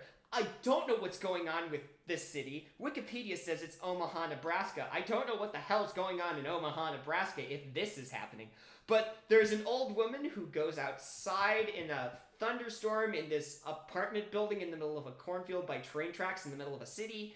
And She dies. Later we find out she gets struck by a train, and then her granddaughter Jamie comes to Omaha to this apartment building, and then just moves into the apartment building, and is trying to investigate why her grandma's gone missing. And then creepy kids happen, creepy ghost kids. Age might be going backwards. People start disappearing from the apartment, and she's trying to figure out what's going on. And it's all connected to sort of the mystery of, like, he who walks behind the rose and the events of Gatlin. He who walks behind the rose is literally just the devil now. He's literally just Satan, apparently, according to Michael Ironside, who's barely in this movie. And then I believe the grandmother is one of the survivors of the Gatlin massacre, but this isn't the same Gatlin massacre as the previous movies, but because this is done by a kid named Abel, who is not Isaac, and who poses in a way when he enters where he's just looking extremely wide. He's a wide boy. He is Kylo Ren as a kid, just like wide. He is just standing with his arms out to the side when he first appears. So he like at extremely 90-degree wide. angles. Like his arms are hanging at 90 degrees. Like a scarecrow. Scarecrow imagery coming back. Probably not intentional. Look, I just have that wide Putin meme in my. Whenever I see him, it's just like dun dun dun dun dun dun. Wide Putin. Look, okay. We're going to have to approach this like Leprechaun in the Hood, right? Because we cannot talk about the plot of this movie, because the plot of this movie objectively does not make sense.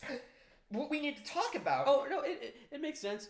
There was a tent where the kids were at that burned down. They built a hotel over it, and now they have ghost kids, Way of the Samurai, and, But then the grandma's reincarnated?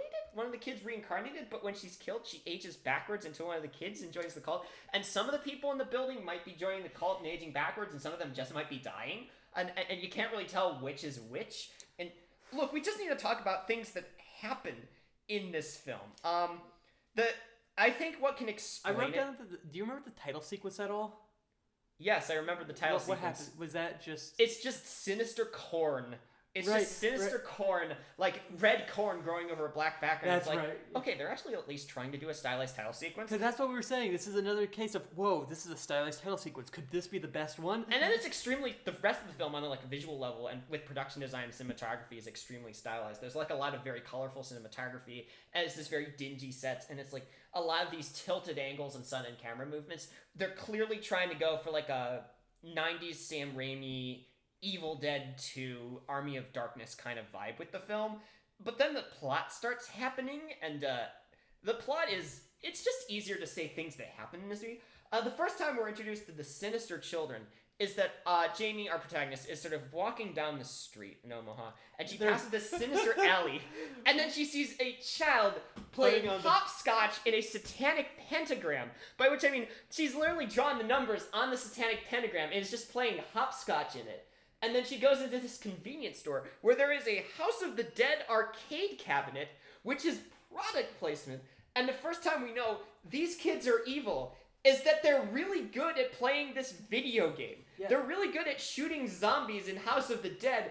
And then when they want to ask Jamie if they can have more money to play the game, they just go up to her, stand completely still, stare up at her, and hold out their hands and just go, kill. Over and over again until she gives them money. It very much feels like this is a 2001 movie. This felt like the video game Satanic Panic kind of stuff at this time. Just like, but it's also product placement. It's also product placement. It's like don't let your kids play House of the Dead, but play House of the Dead. But play House. We got the license for this movie, and I don't know where that was in relationship to the hotel, because the kids can just leave the hotel, but they're ghosts. This, I will say... The corn eats people. They actually brought back real kids for this one. Yeah? They're actually creepy ghost kids. Well, creepy, quote-unquote. The corn eats people. This is the second movie to have a wheelchair kill. This is the second movie to have a wheelchair kill. I think we need to talk about that. I think this is a big sidebar we really need to bring up. We mentioned earlier that Leprechaun seems to hate trans people in that film. The Children of the Corn movies really hate the disabled. Because... It really hates people with mental conditions. It hates people with physical disabilities. It does not like them because we have multiple people in wheelchairs who get repeatedly killed in the course of the movie. There's a point later on where they try to tackle mental illness and it does not go well. This movie does not seem to like people with disabilities. I don't know why. I don't know why it's a recurring theme that it's like, oh, yeah, these people have physical problems that place them at a disadvantage. Yeah, let's kill them. I don't know why. I don't know. Does Stephen King have a vendetta? Does Stephen King have a vendetta against these people? He had nothing to do with this. Yeah, series. that's fair. Stephen King just gave up after the first movie. Did he even have anything to do with the first movie? Oh, he had a story. Yeah. I don't even know. I don't even think Stephen King cares about these movies. He's probably just like, oh, I got a paycheck for the residuals from Children of the Corn. Okay, cool. I'm gonna cash that and just go back to writing my next novel. Stephen King probably doesn't care about these movies. Anyways, the corn eats people in this one.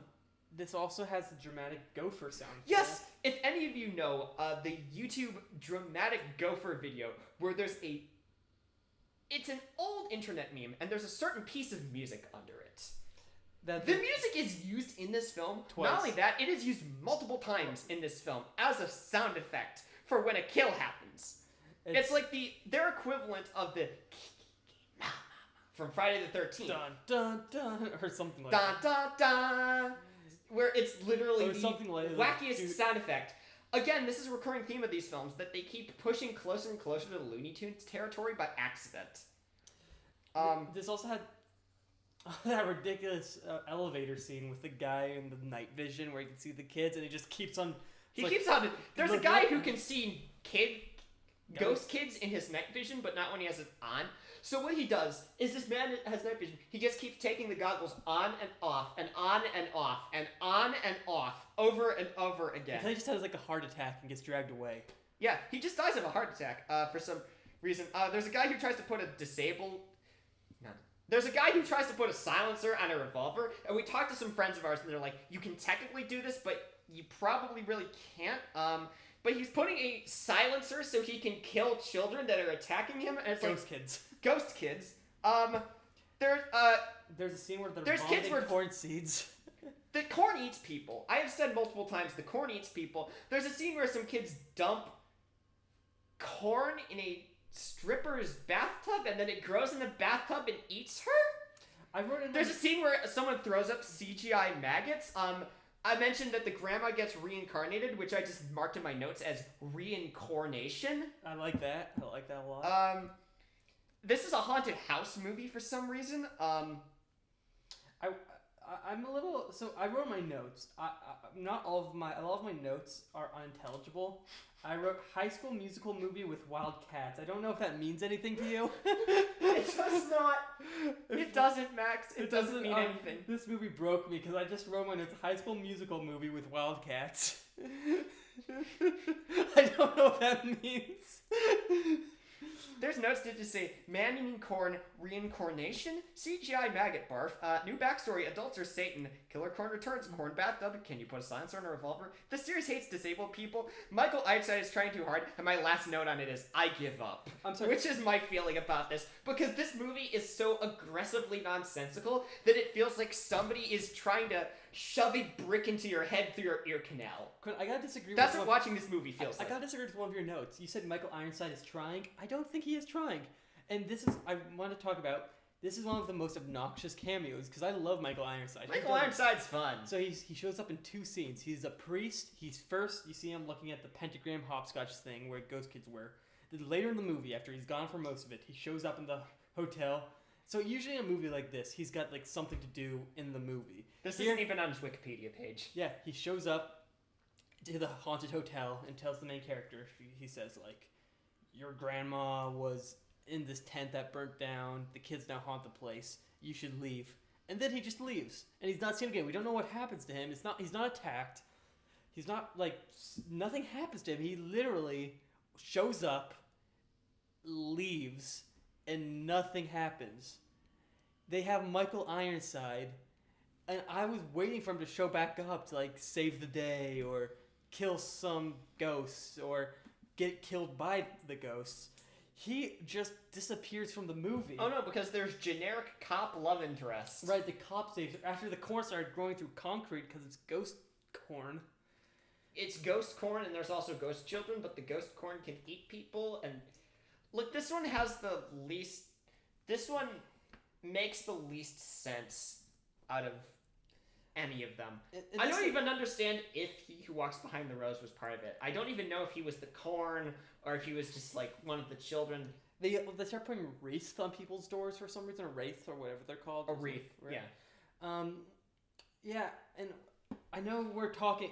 And they push an old guy in a wheelchair down a stairwell. So yeah, add that to the disabled people kill count for this series, I know which we're- is unfortunately high. It sounds like we're talking about how wild this movie is, but really, this is just not It's fun. exhausting. It's exhausting. It's not fun.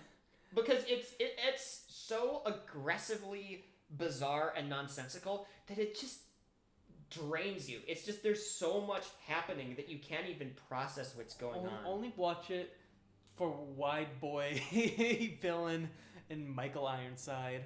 But even then, you don't need to see this one. Yeah. There was that whole subplot with the guy who's like growing weed in his basement and he was acting weird, and But the weed is corn. the weed is The was weed that is it? corn. Oh god. Yeah, this one was not fun. I do not recommend this. Yeah. This one. Most of the post, I wouldn't recommend most of these movies, but especially post 98, 98 and above. Yeah. That's when they really kind of just like 98 kind of hits an early peak with the ending of 5, and then it just... Was that 98? I think that's like 95. No, 5 is 98. Well, then which one was 666? Isaac's Return? 99. That was 99. Oh, it was a year after? Wow.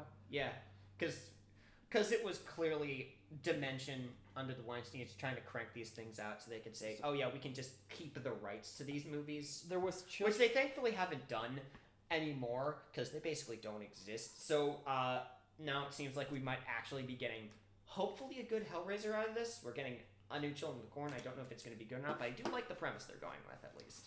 So this movie technically has evil children, has corn. It has... They went in their own direction. I didn't like the direction, but they went in their own direction. That direction was Off a straight cliff. off a cliff.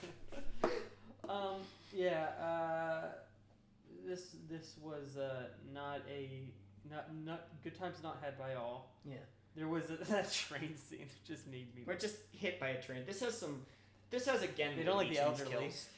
This series does not like the elderly and the disabled. Well, in part 2, it was an elderly disabled woman. This one, there's an elderly woman and a disabled guy. And the disabled guy is elderly, so Oh, is he? this just hates old people and the disabled. Did they like throw him down an elevator or something? I forget. They threw him down a stairwell, Stairwell. That was. and they used the dramatic Gopher music over it. Oh, it was like do do do do do do do do. Do do do. Do do do do do. All right, part 8, because part 7. No, No, Max, there's more. not part 8.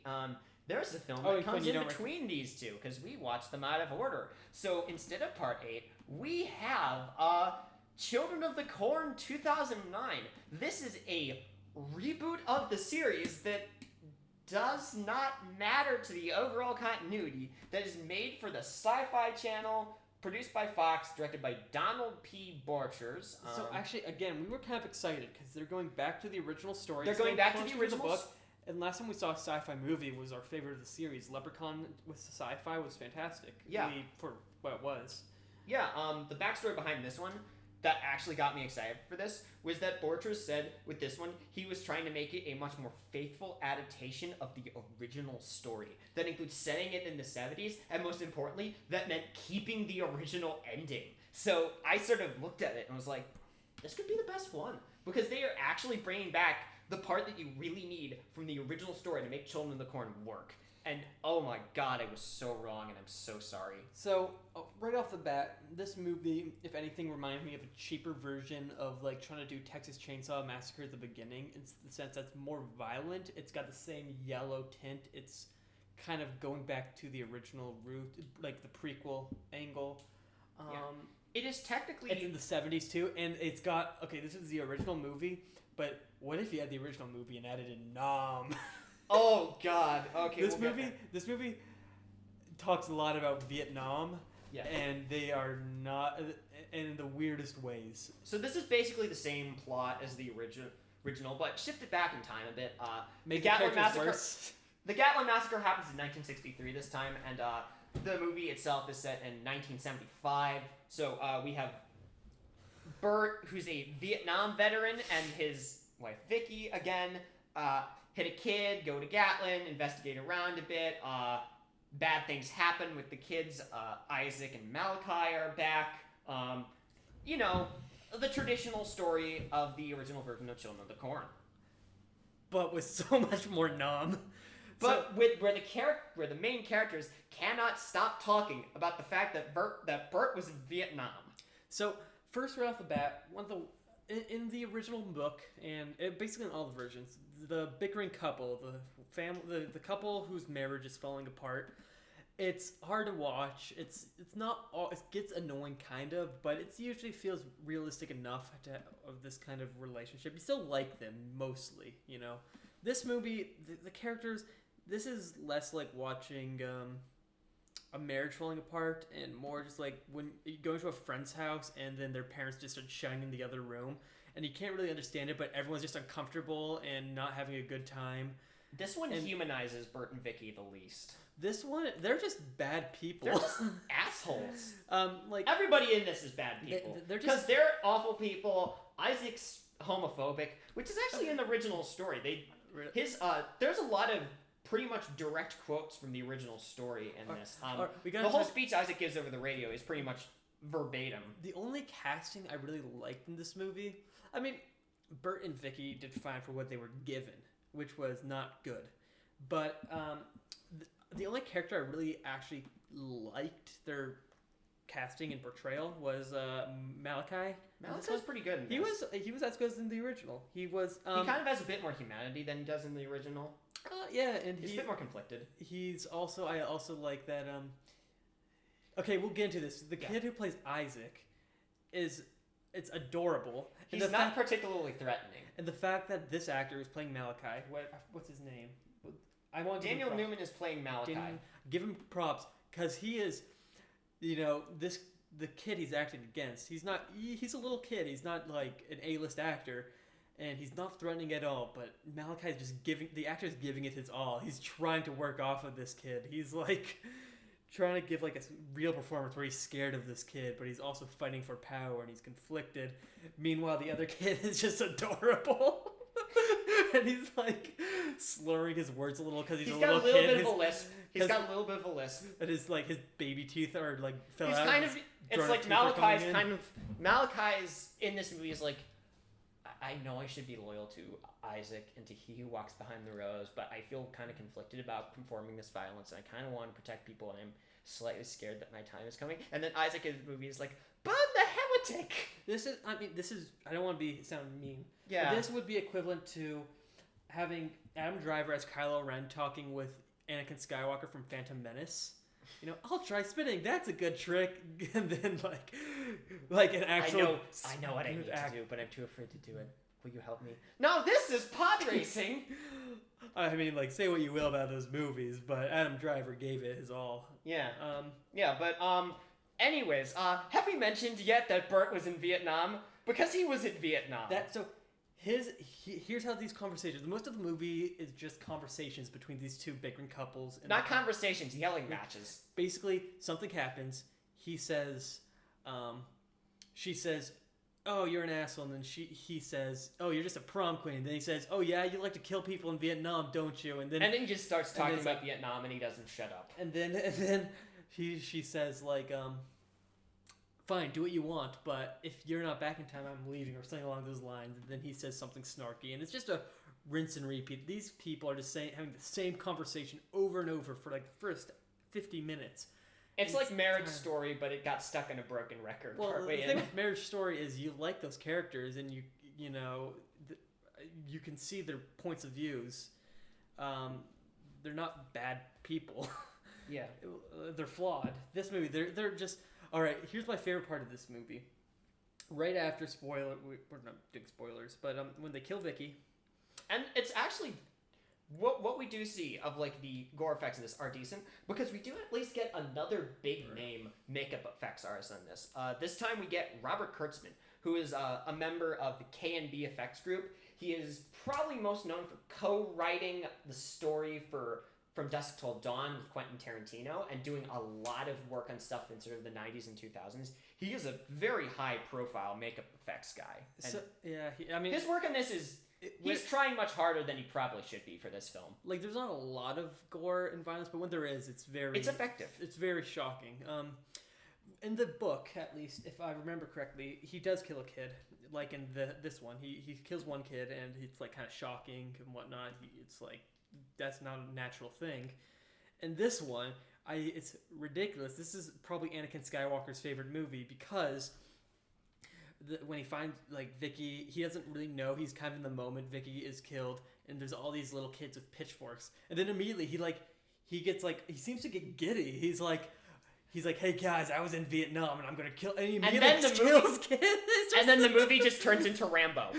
The last half hour of this movie is basically Rambo. But whereas Rambo is instead like a war, like fighting soldiers or police officers, it's just children. He's just killing children.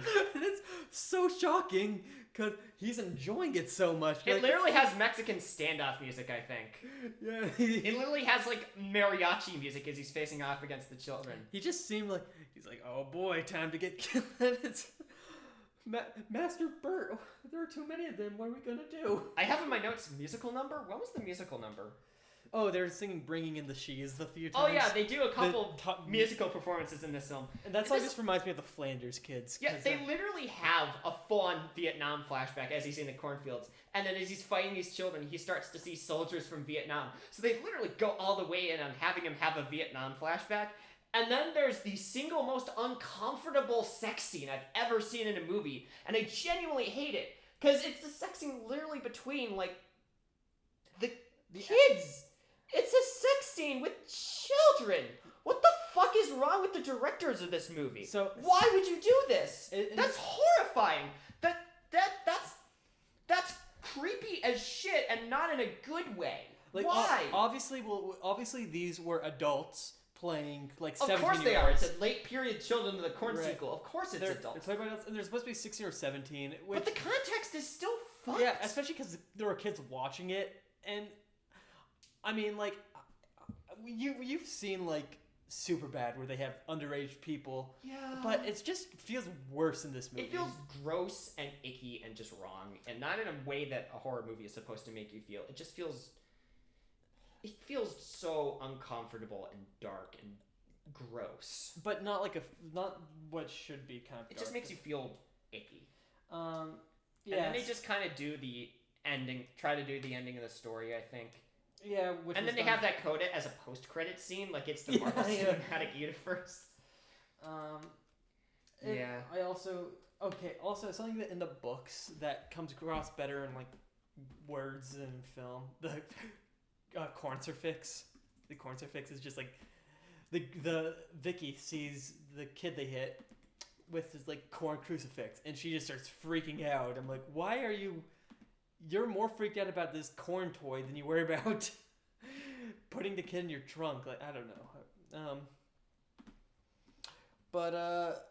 Yeah, this it was more faithful to the original story. Was it worth it? No, because the first half was all just bickering and just annoying, unlikable characters. And then it became kind of funny with the Vietnam stuff. Then it became icky, and then it ended, and it didn't have the same impact. The ending didn't have the same impact because I didn't care about the characters. I did not really want him to escape. Yeah. Bert, the guy who makes sure you remember he was in Vietnam, and he's like telling these kids about Vietnam. These kids probably don't know what Vietnam is. They've been cut off from the world. And Isaac is a master knife thrower. He's got like... Isaac can throw CGI knives that spiral in midair. This little 7-year-old just like throws a knife and it lodges in his arm, and then Bert takes it out and breaks it in half because they're trying to do like a badass. But I do not recommend this one. I prefer the original to it. Even though it keeps the original ending, it still doesn't have the exploding cloud with the face on it from the original. Yeah. It's not great. It has an unbelievably uncomfortable and ill-advised sex scene. It has awful characters screaming at each other about Vietnam. It is weird, adorable, unthreatening Isaac. The main character looks like what you called round Jesse Pinkman. Round Jesse Pinkman. I also wrote in my notes that calling Isaac a quote-unquote homophobic chipmunk. Right, he's got his buck teeth. He's so and then cute. He's so cute, and then he just talks about how homosexuality is bad on the radio, so... Yeah, no, he's he's based. I don't know. He's on the 4chans too much. I'm not surprised that they went into this movie. They're like, let's do an honest remake and throw Vietnam into it. Because on paper, that sounds perfect. But yeah, it was boring, unfun. Some good gore effects. Dumb. Yeah, Dumb. Bad. Now we're going to part 8. To part 8, yes. Or part 9, whichever. It doesn't matter. It's Children of the Corn Genesis, Max. It doesn't even matter anymore. Yeah, this is not the genesis of anything. This is kind of like... Genesis is like this. These should be like the prequel. This is more like Children of the Corn. I don't know. It's New Testament prequel, but no, is it? I don't know. So we're back to like no kids at all. Because at least the remake had a lot of kids. There's one child. There's one child in this that you barely see. So this is the movie. You're explaining this one because I'm not. The movie starts with a little scene in Gatlin. A guy, he comes back from war, and he's looking around for his family. Kids are acting funny, and then there was like one good scare where you see like a body in the corner, and then it falls down. There's like a finger in the water. It looks ugly, but then the guy is attacked with a hammer. He falls down the stairs, but somehow that makes him fall out of the window, and then he falls onto the ground outside. I don't know what the layout of everything is, but it was not that. The house, it just falls down the stairs and boom, he's outside. Yeah, and that kind of... No, that doesn't set up anything. That does not set up what this movie's going to be, which is nothing. The real movie is this another bickering couple. Their car breaks down in the middle of nowhere, so then they have to go walk. She's pregnant. They find Billy Drago's house, who he has a Russian-Ukrainian bride living there with him, and something mysterious in the shed. And spoilers, it's a child of the corn. It's the only real child of the corn in this movie until like the last 2 minutes. And then they try to they try to get their tow truck they try to get out of the house, but then like the house turns into like a haunted house and because things the are kid's flying. psychic. Because the kid's psychic for some reason. No, so this is a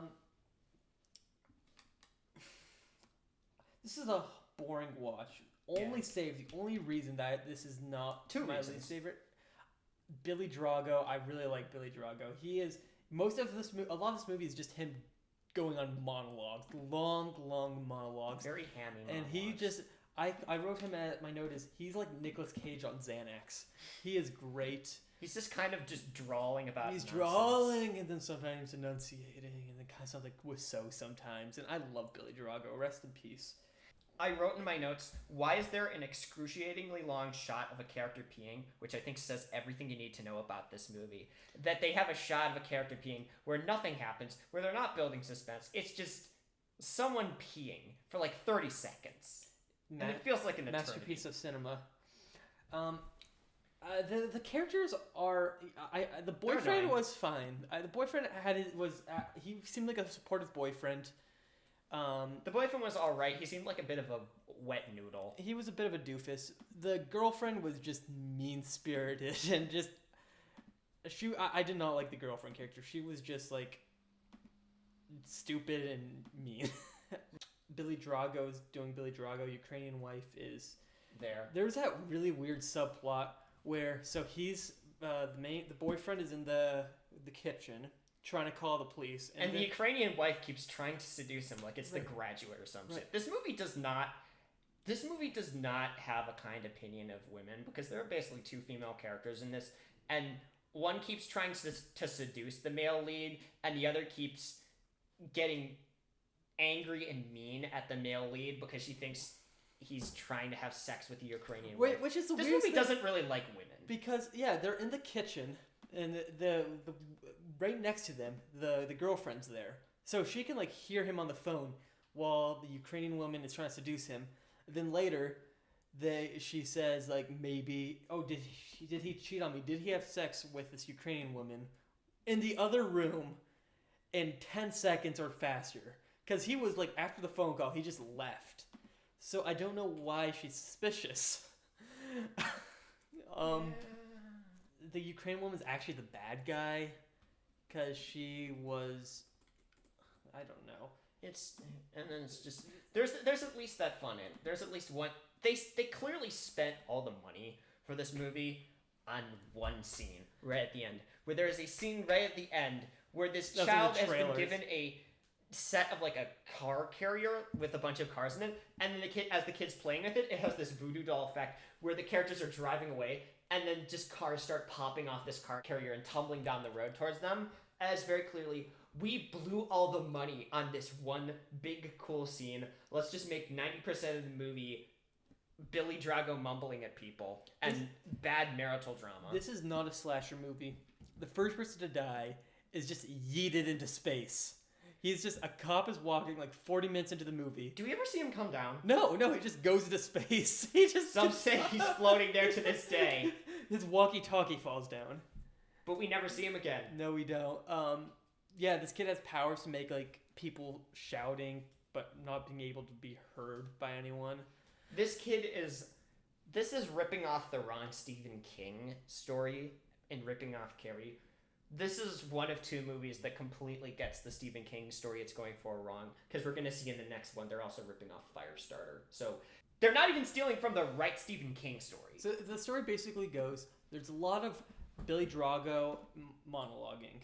Then the girlfriend goes looking outside where they say don't do that. She thinks there's a child in the shed, and then they try to rescue the kid from the shed. Turns out the kid is evil. Is Billy Drago evil? No, actually he's I don't know what he's doing. Is he? I don't know what. I don't know if he's evil or not. He says something about he who walks behind the rose at some point.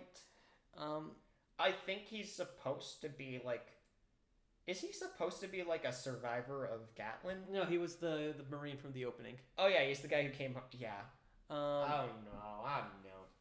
Yeah, no. So, then all of a sudden we get some kids. The very final like scene where you see all the cast and crew and the reflection of the car very clearly. It just made me laugh.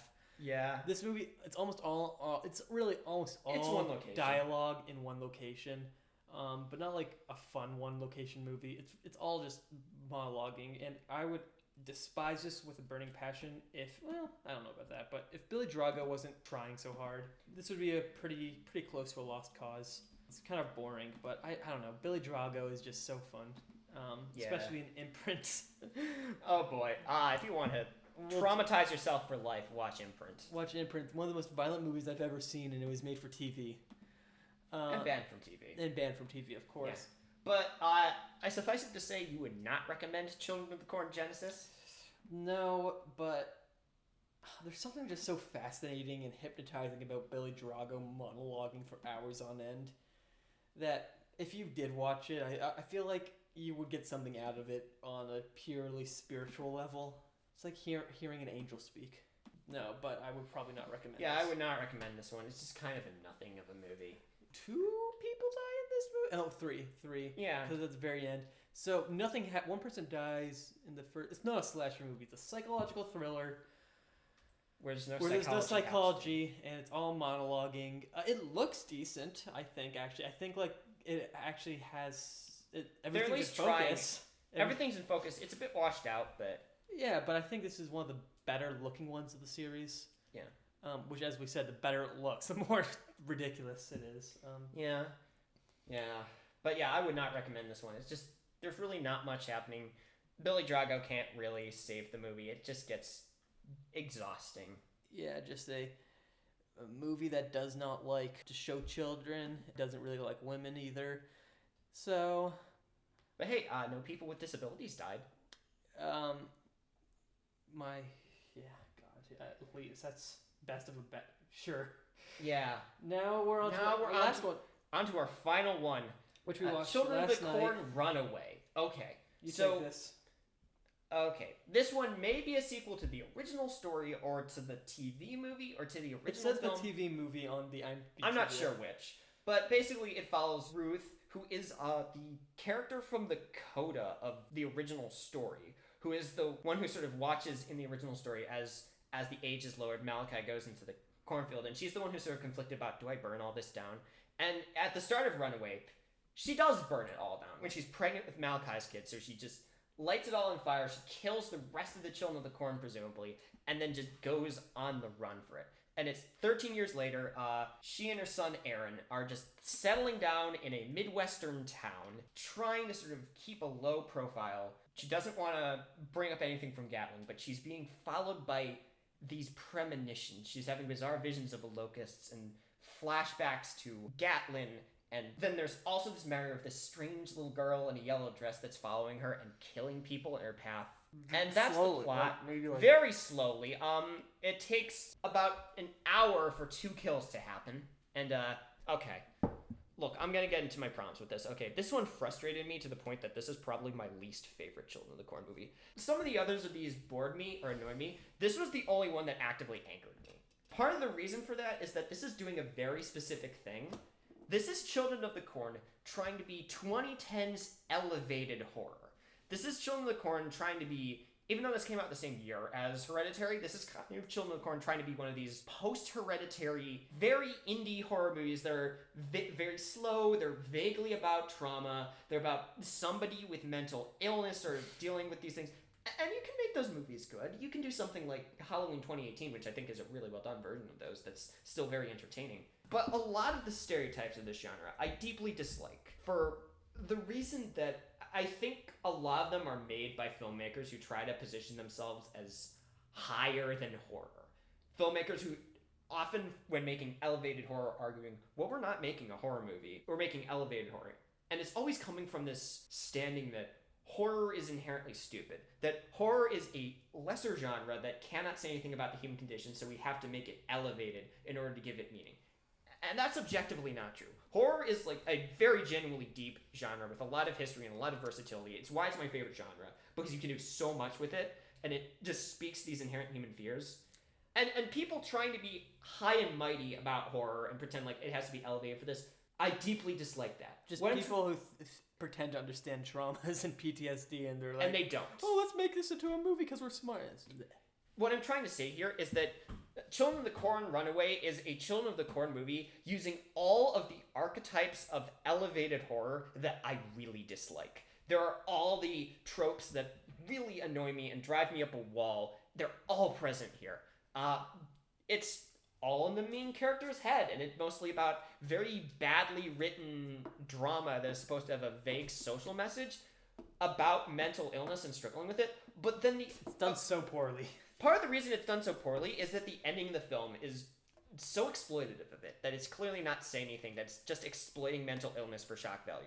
Because the ending of this film, and this is a very dumb twist, it turns out that this weird little girl in the yellow dress who's been following our protagonist everywhere is the protagonist, that she has a split personality that is her Gatlin self that is still psychopathic and killing people, and then she gets killed by her son because the son has been Indoctrinated quickly. indoctrinated extremely quickly by a waitress who works in the town who just also happens to be another kid from Gatlin, but one who is still very much into killing people and has selected the son as the next Isaac. And it's an ending that just feels very blankly shock value. That it's not really saying anything about struggling with mental illness or the troubles of being a single mom or being sort of ostracized from these communities because of personal history. It doesn't really feel like it's saying anything. It feels like it's this very hollow attempt to look like it's saying something in a movie where very little actually happens. So, this movie reminds me in some ways, you were mentioning Hereditary, so you know I've got my issues with Hereditary. Yeah. It was definitely better shot than this, but This, you know, they at do least not put any color Hereditary, grading on this. besides the cinematography, Hereditary had Toni Collette going for it, and she was great in that movie. Yeah. No, I'm not, and The actress in this gets a few good moments. Marcy Miller, yeah, she's the Toni Collette of this movie. She's got some genuinely decent monologues, moments, scenes, but it's far and few between, and everyone else is... The acting style... This movie does not like the Bible Belt people. Like, everyone in this town is just racist or... And then the only black guy in the town is really sexist. This movie does not like the Midwest. Yeah. I think the tone I tend to think of when I think of the acting in this film is mumbly. Because it's very low-key in terms of acting, where it's just the actors like very underselling all their lines. It's trying to go for... I described the tone in my notes as Mumblecore Terminator 2. Yeah, she's a Sarah Connor character. A lot of scenes in this movie just feel like they repeat, which was an issue. Like, everything in the diner was just the same scene before, but done again. Nothing new added. Nothing really added to the relationship between Ruth and Jessie, I think was her name. They have a lot of scenes where they just try to insert cheap scares by doing hallucinations, and they just don't go anywhere with that. And that's another elevated horror thing that annoys me. That it's just the scares feel so tacked on that it's like...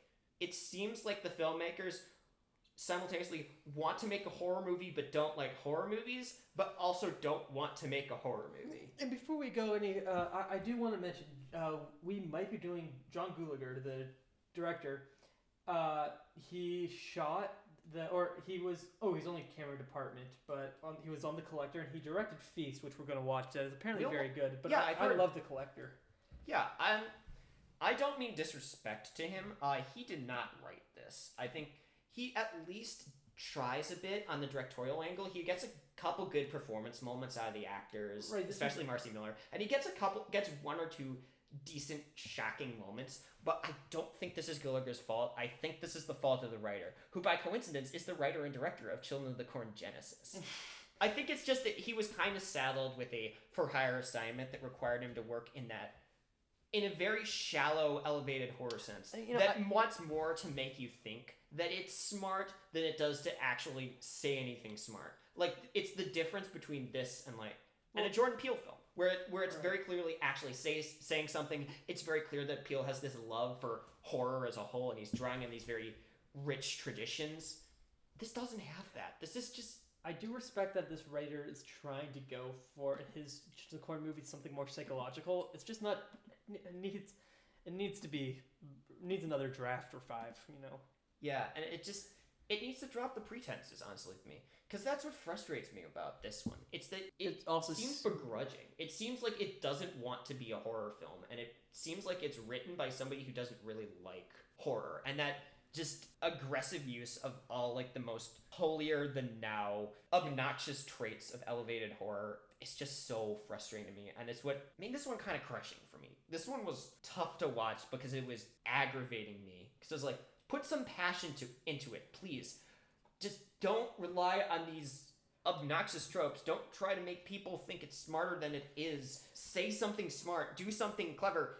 There was one cool directing choice or editing choice, I don't know what it is, in this movie that I actually really like. I wish they did it more, but it's known for visions or whatnot. Not the reverse stuff. That was stupid, I think. But like in the diner when she hallucinates the kids killing everyone, and then like the blood, it's CGI but like splurts out, and then it's like a still photo but the camera's still moving and the blood's like floating in the air. There's at least some moments of style in that point. So there's like some moments where we can tell that John Gulager is at least trying. The rest of the movie kind of looks, it's washed out. A lot of, looks like sometimes like a folk music video or sometimes like a student film. Yeah, I said kind of looked student filmy to me, but yeah, this one's probably my least favorite on just a personal level. I think there might be others that are worse than it, but this one just uses all the archetypes that really annoy me about modern elevated horror, and it was not a pleasant experience for me. There were a few moments I really liked, but in the whole, there's so much filler, so many repeating scenes, a lot of pretensions. It was not a horror movie until it felt like it had to be. Yeah, I don't recommend this. Yeah, I do not. But I can't wait to watch Feast. And with that, the ordeal is over. We have reached the end of the Children of the Corn series. You want to go? You want to rank them? Let's rank them. Like we did on the Leprechaun episode. We will be going pull up my list. Lowest ranked to highest ranked. And I feel like since a lot of these movies, all of them are not great, so like my opinion might change in the future. I'll let you know every new episode, I'm just going to be like, in Max's new Children of the Corn ranking. We will create a segment, and it will be called Children of the Corner, where Max will have his own sidebar where he can talk about his new ranking for all the Children of the Corn movies. We will do this every episode. We won't do this every episode. Can I start with mine? Yeah, My go bottom with was- yours. My bottom is Runaway because this is the one that personally aggravated me. That felt like it was not the worst, but playing into the horror archetypes that I like the least, whether it be the smarter than you, but not really saying anything, elevated horror tropes, or the really exploitative, we're being about mental illness, but we're not saying anything about mental illness, and also we kind of imply that people with mental illness are evil and crazy approach to mental illness, which I really don't like. And it's just a lot of It kind of feels these like traits that I cannot stand in horror. some of the the script kind of feels like I know a lot of screenwriters from college and whatnot, and this is like one of their first movies that they try to write their first feature movies when they want to do like a horror movie, and later they get much better. Yeah. But this definitely feels like a first time person who wants to make the horror movie that will change the horror game forever, and I think that's instead fair. it's just it's boring and pretentious, and Yeah. not my least favorite. It's a kind of three-way tie, but I'm putting Revelation because that was the most least movie of them almost. It didn't feel real. It felt like a shared hallucination. All these series at least have one film that feels like a shared hallucination. Because we had Leprechaun in the Hood for the last episode. For this one, we have Revelation. Spoilers for the next episode. It's going to be the last 30 minutes of Spiral. We'll get to the last 30 minutes of Spiral. We're going to need a flowchart to We're explain talking what about Spiral happens the in Ring that. movie, not the Yeah, Saw the movie. Ring movie.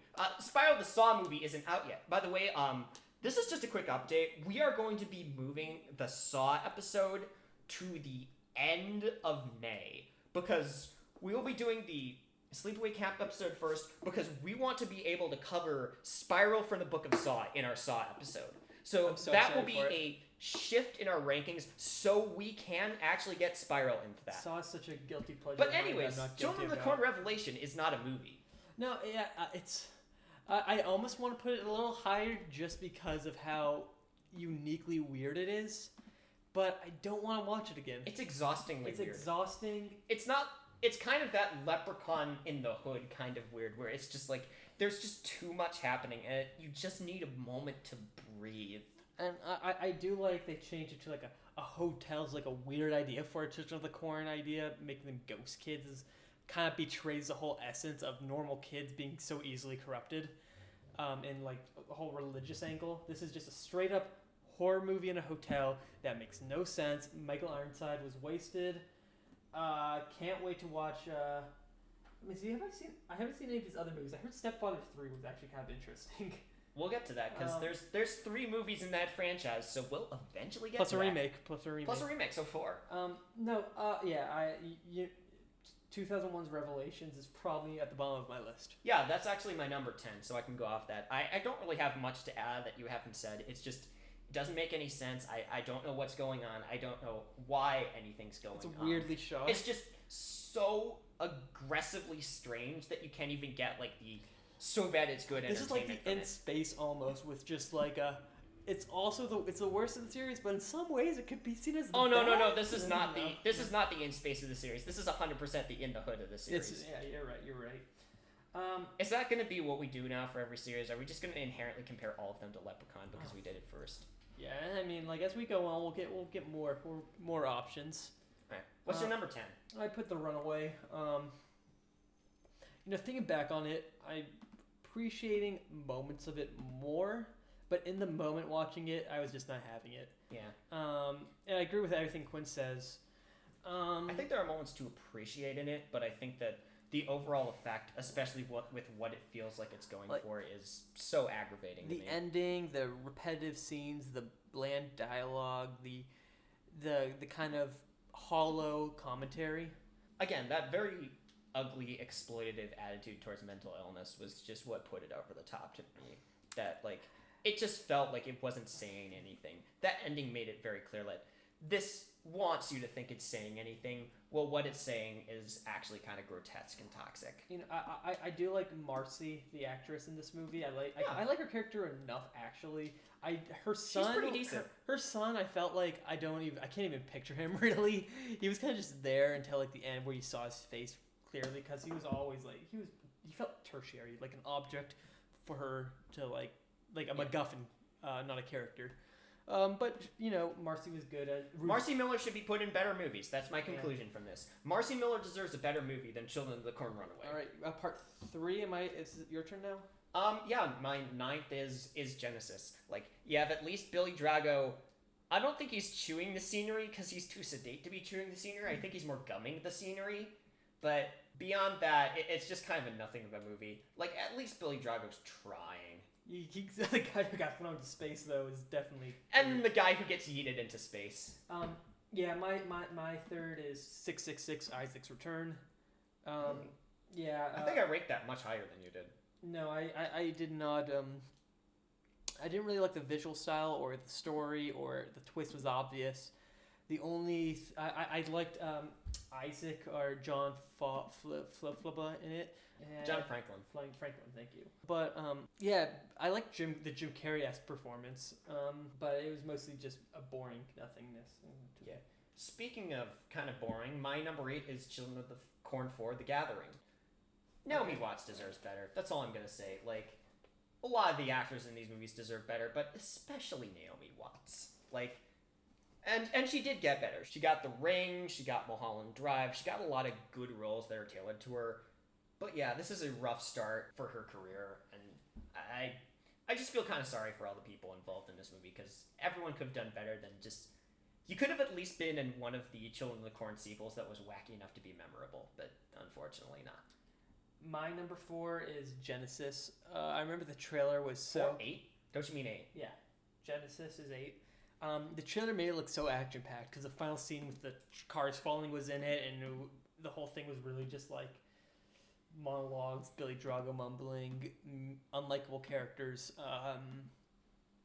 really weird choices with the children in the shed. Yeah, I don't have a lot to say about this, except I just rest in peace, Billy Drago. I wish you had better movies at the end of your career. Yeah. All right, Yeah. you're number 5? 7?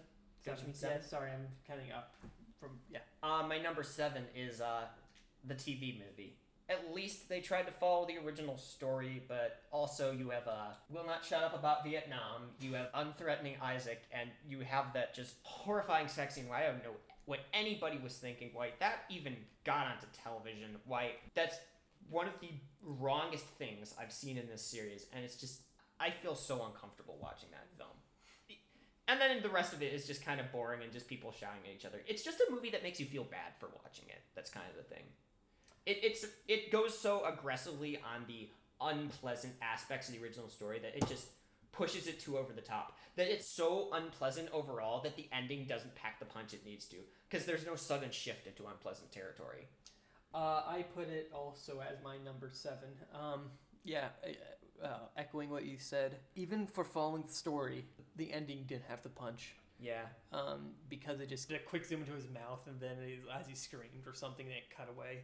There's enough in this movie that's memeable, but other than that, not great. Number 6? Number 6 666. is Children of the Corn 666, Right. Isaac Return, actually. I don't know. It's not great. The ending's a bit ridiculous. I really don't like the prophecy archetypes, but the director was trying, and it didn't make me completely either bored or achy or angry in the way that the ones that ranked lower on lists did. It didn't get much of a response from me, but it's better than the negative response I got from the other films. I got a little angry with that movie, but yeah. Well, I haven't seen Falcon and the Winter Soldier, but it sounds like... It's decently directed. Decent, yeah. Like, she definitely took a step up after this, and she's a pretty solid director. She's done a lot in, like, Emmy-nominated shows. I think she did stuff Yeah, with she does Handmaid's have TV. Tale. Oh, I haven't seen that, but I heard it's good. Yeah. Number 5, right? Or 6? 6. 6. Disciples of the Crow. Yeah, that's actually my number 5, so we can sort of nicely mesh these together. Yeah, it's a fun little, more accessible recap of the short story. Yeah. As long as an episode of The Simpsons. I think it suffers from missing the ending. Like, it needed the ending to really really make it work. And I feel like some of the stuff that's in the short that goes into the characters' heads is missing. But for what it is, it's kind of dull, but it does at least have some good atmosphere, and it does, more than these other films, get that Children of the Corn needs to be short, that it needs to work in the short story format. Right, and there wasn't as much with the kids themselves in this one, but it's fine because it's all from a parent's perspective, or the two adults. I guess my 5 would be Children of the Corn 4. This is probably the most forgettable of the series, but it had that hospital sequence. It had not Naomi Watts, sorry. Not Natalie Portman. That's different. That's Star Wars again. You're thinking of 7. You're thinking of the remake. Oh yeah. Wait, she's in the remake? No, I'm saying you're thinking of the remake because you made a lot of Star Wars jokes when we were yeah. talking about the remake. Part 4, yeah, it's very much just a regular by the numbers Children of the Corn movie where kids are killing people and Naomi wants to save a child. That's it. It's not good. It's not terribly. I wouldn't recommend it probably, but it's whatever. Quinn, part 4. Your number 4. My number 4 is Children of the Corn 2. Children of the Corn 2: The Final Sacrifice is not a good movie, but goddamn is it a funny movie. It is extremely ridiculous and entertaining for the Looney Tunes style death sequences, for the incomprehensible plot, for the cornspiracy, for the ending where there's just a ghost now, for just being glorious, campy mess. It's the kind of incomprehensible that Revelation should have been. Mm-hmm. But it wasn't. For number 4, I put number 3, the Chicago movie. Okay. It's aight. It's goofy enough. It's, of course, like all these movies. None of these movies is efficiently paced. All of these movies are a slog to some degree. Like, there's only one of these I would say I really like the pacing of, because all of these just feel off. But 3 has some great Screaming Mad George effects. Yeah. And that's probably what I like the most about it. I also like the change of scenery. I couldn't care less about the characters. I love the Necronomicorn. Yeah. That's it. Yeah, okay, so are we on 3? My number 3? My number 3 is the original Children of the Corn. I think it's a little too slow for the most part. I think that the ending isn't quite as good as the book's ending, but this is probably the most polished of these movies, and it's the one that you can probably sit down and enjoy the most as a full movie. It's the most consistent. Nice. I put number 5 as my number 3. Almost specifically for the final 30 minutes. If it was only 30 minutes, it may be my favorite. Love the cast. Love the bonkers. Love the action. Love that's like a CW Children of the Corn without any children. Yeah. It's a mess, and I love it. For that moment. 5 is actually my number 2. I think the first 15 minutes aren't great. I think it's an issue of consistency, that it's though if it was just the last 30 minutes of Children of the Corn 5, if we could rank those separately, those would be my number 1. Those would be the best part of the series, because they are the most entertaining part of the series for me. But you have to get through the first 50 minutes of that film, and that's not great. But yeah, it has some genuine quality to it. It is dumb. It is frustrating, but when it shines, it shines. For my number 2, I did the original Children of the Corn, or the original feature film. I echo what you said. I agree. It's there's a lot of just walking around to get through. A lot of, but Isaac is so good. Linda Hamilton's fun to see in an early role. There's some good, some great atmosphere at points, like the school and filled with corn. He who walks behind the climax, even though it's not scary like the book, it's just as memorable. Yeah. It's just as memorable in my opinion because of how weird it gets, and the he who walks behind the rose, just kind of becoming the Tremors monster and going through the dirt. Yeah. I love that stuff. All right, number 1. This is going to be a shock to you. It's 3. My number 1 is Children of the Corn 3 Urban Harvest. Now, is Children of the Corn 3 Urban Harvest a good movie? No. Is it as good as the others on this list. No, I would probably say original Children of the Corn and Children of the Corn 5 should probably be higher than this one. But I don't know. On a level of personal affection, this movie is the right balance between ridiculous and dumb and over the top and having those moments of weird creativity that kind of strikes me. This is the one, I don't think it's the best one, but I think what strikes me about 3 is that this is the one that has the most defined personality. It kind of works for me on a level where it's like, it's trying its own thing. It's at least trying to do something that's very weird and very narrow and more this weird urban body horror kind of thing. That it's trying to be a low-rent Brian Yuzna movie. And I think that's more interesting than just the others following the template.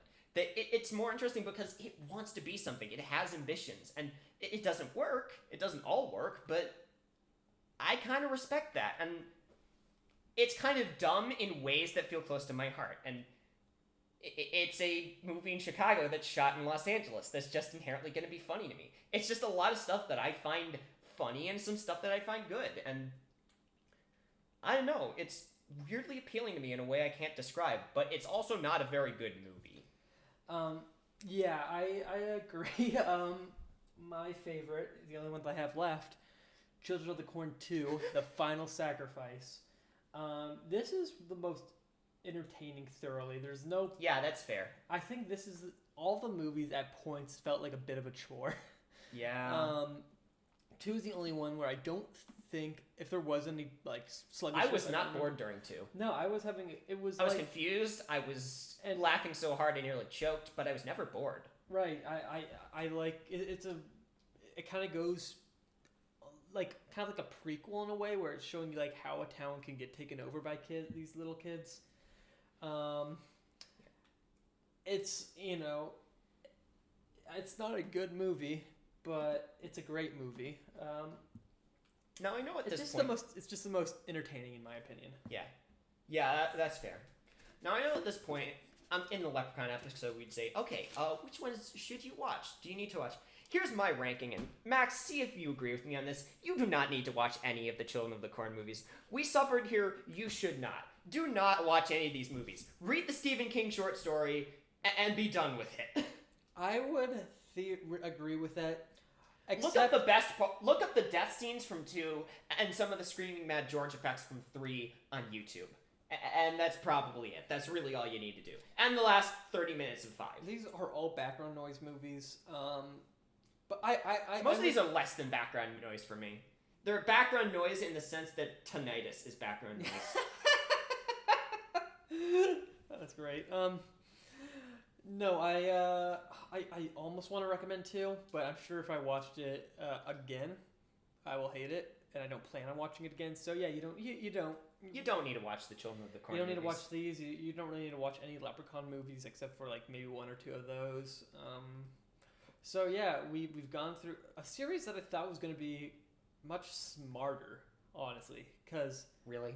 I did think it would be a smarter series because it's, you know, if Stephen King, he can be super stupid, but he also makes some very smart horror movies. And yeah, and Children of the Corn's a good story. It's a good story with a lot of interesting ideas and things. And why do you think they keep screwing it up so much? Why do you think that they just can't seem to get it right? It's just been oversaturized. The creepy kids are no longer scary to me like that. Corn isn't scary.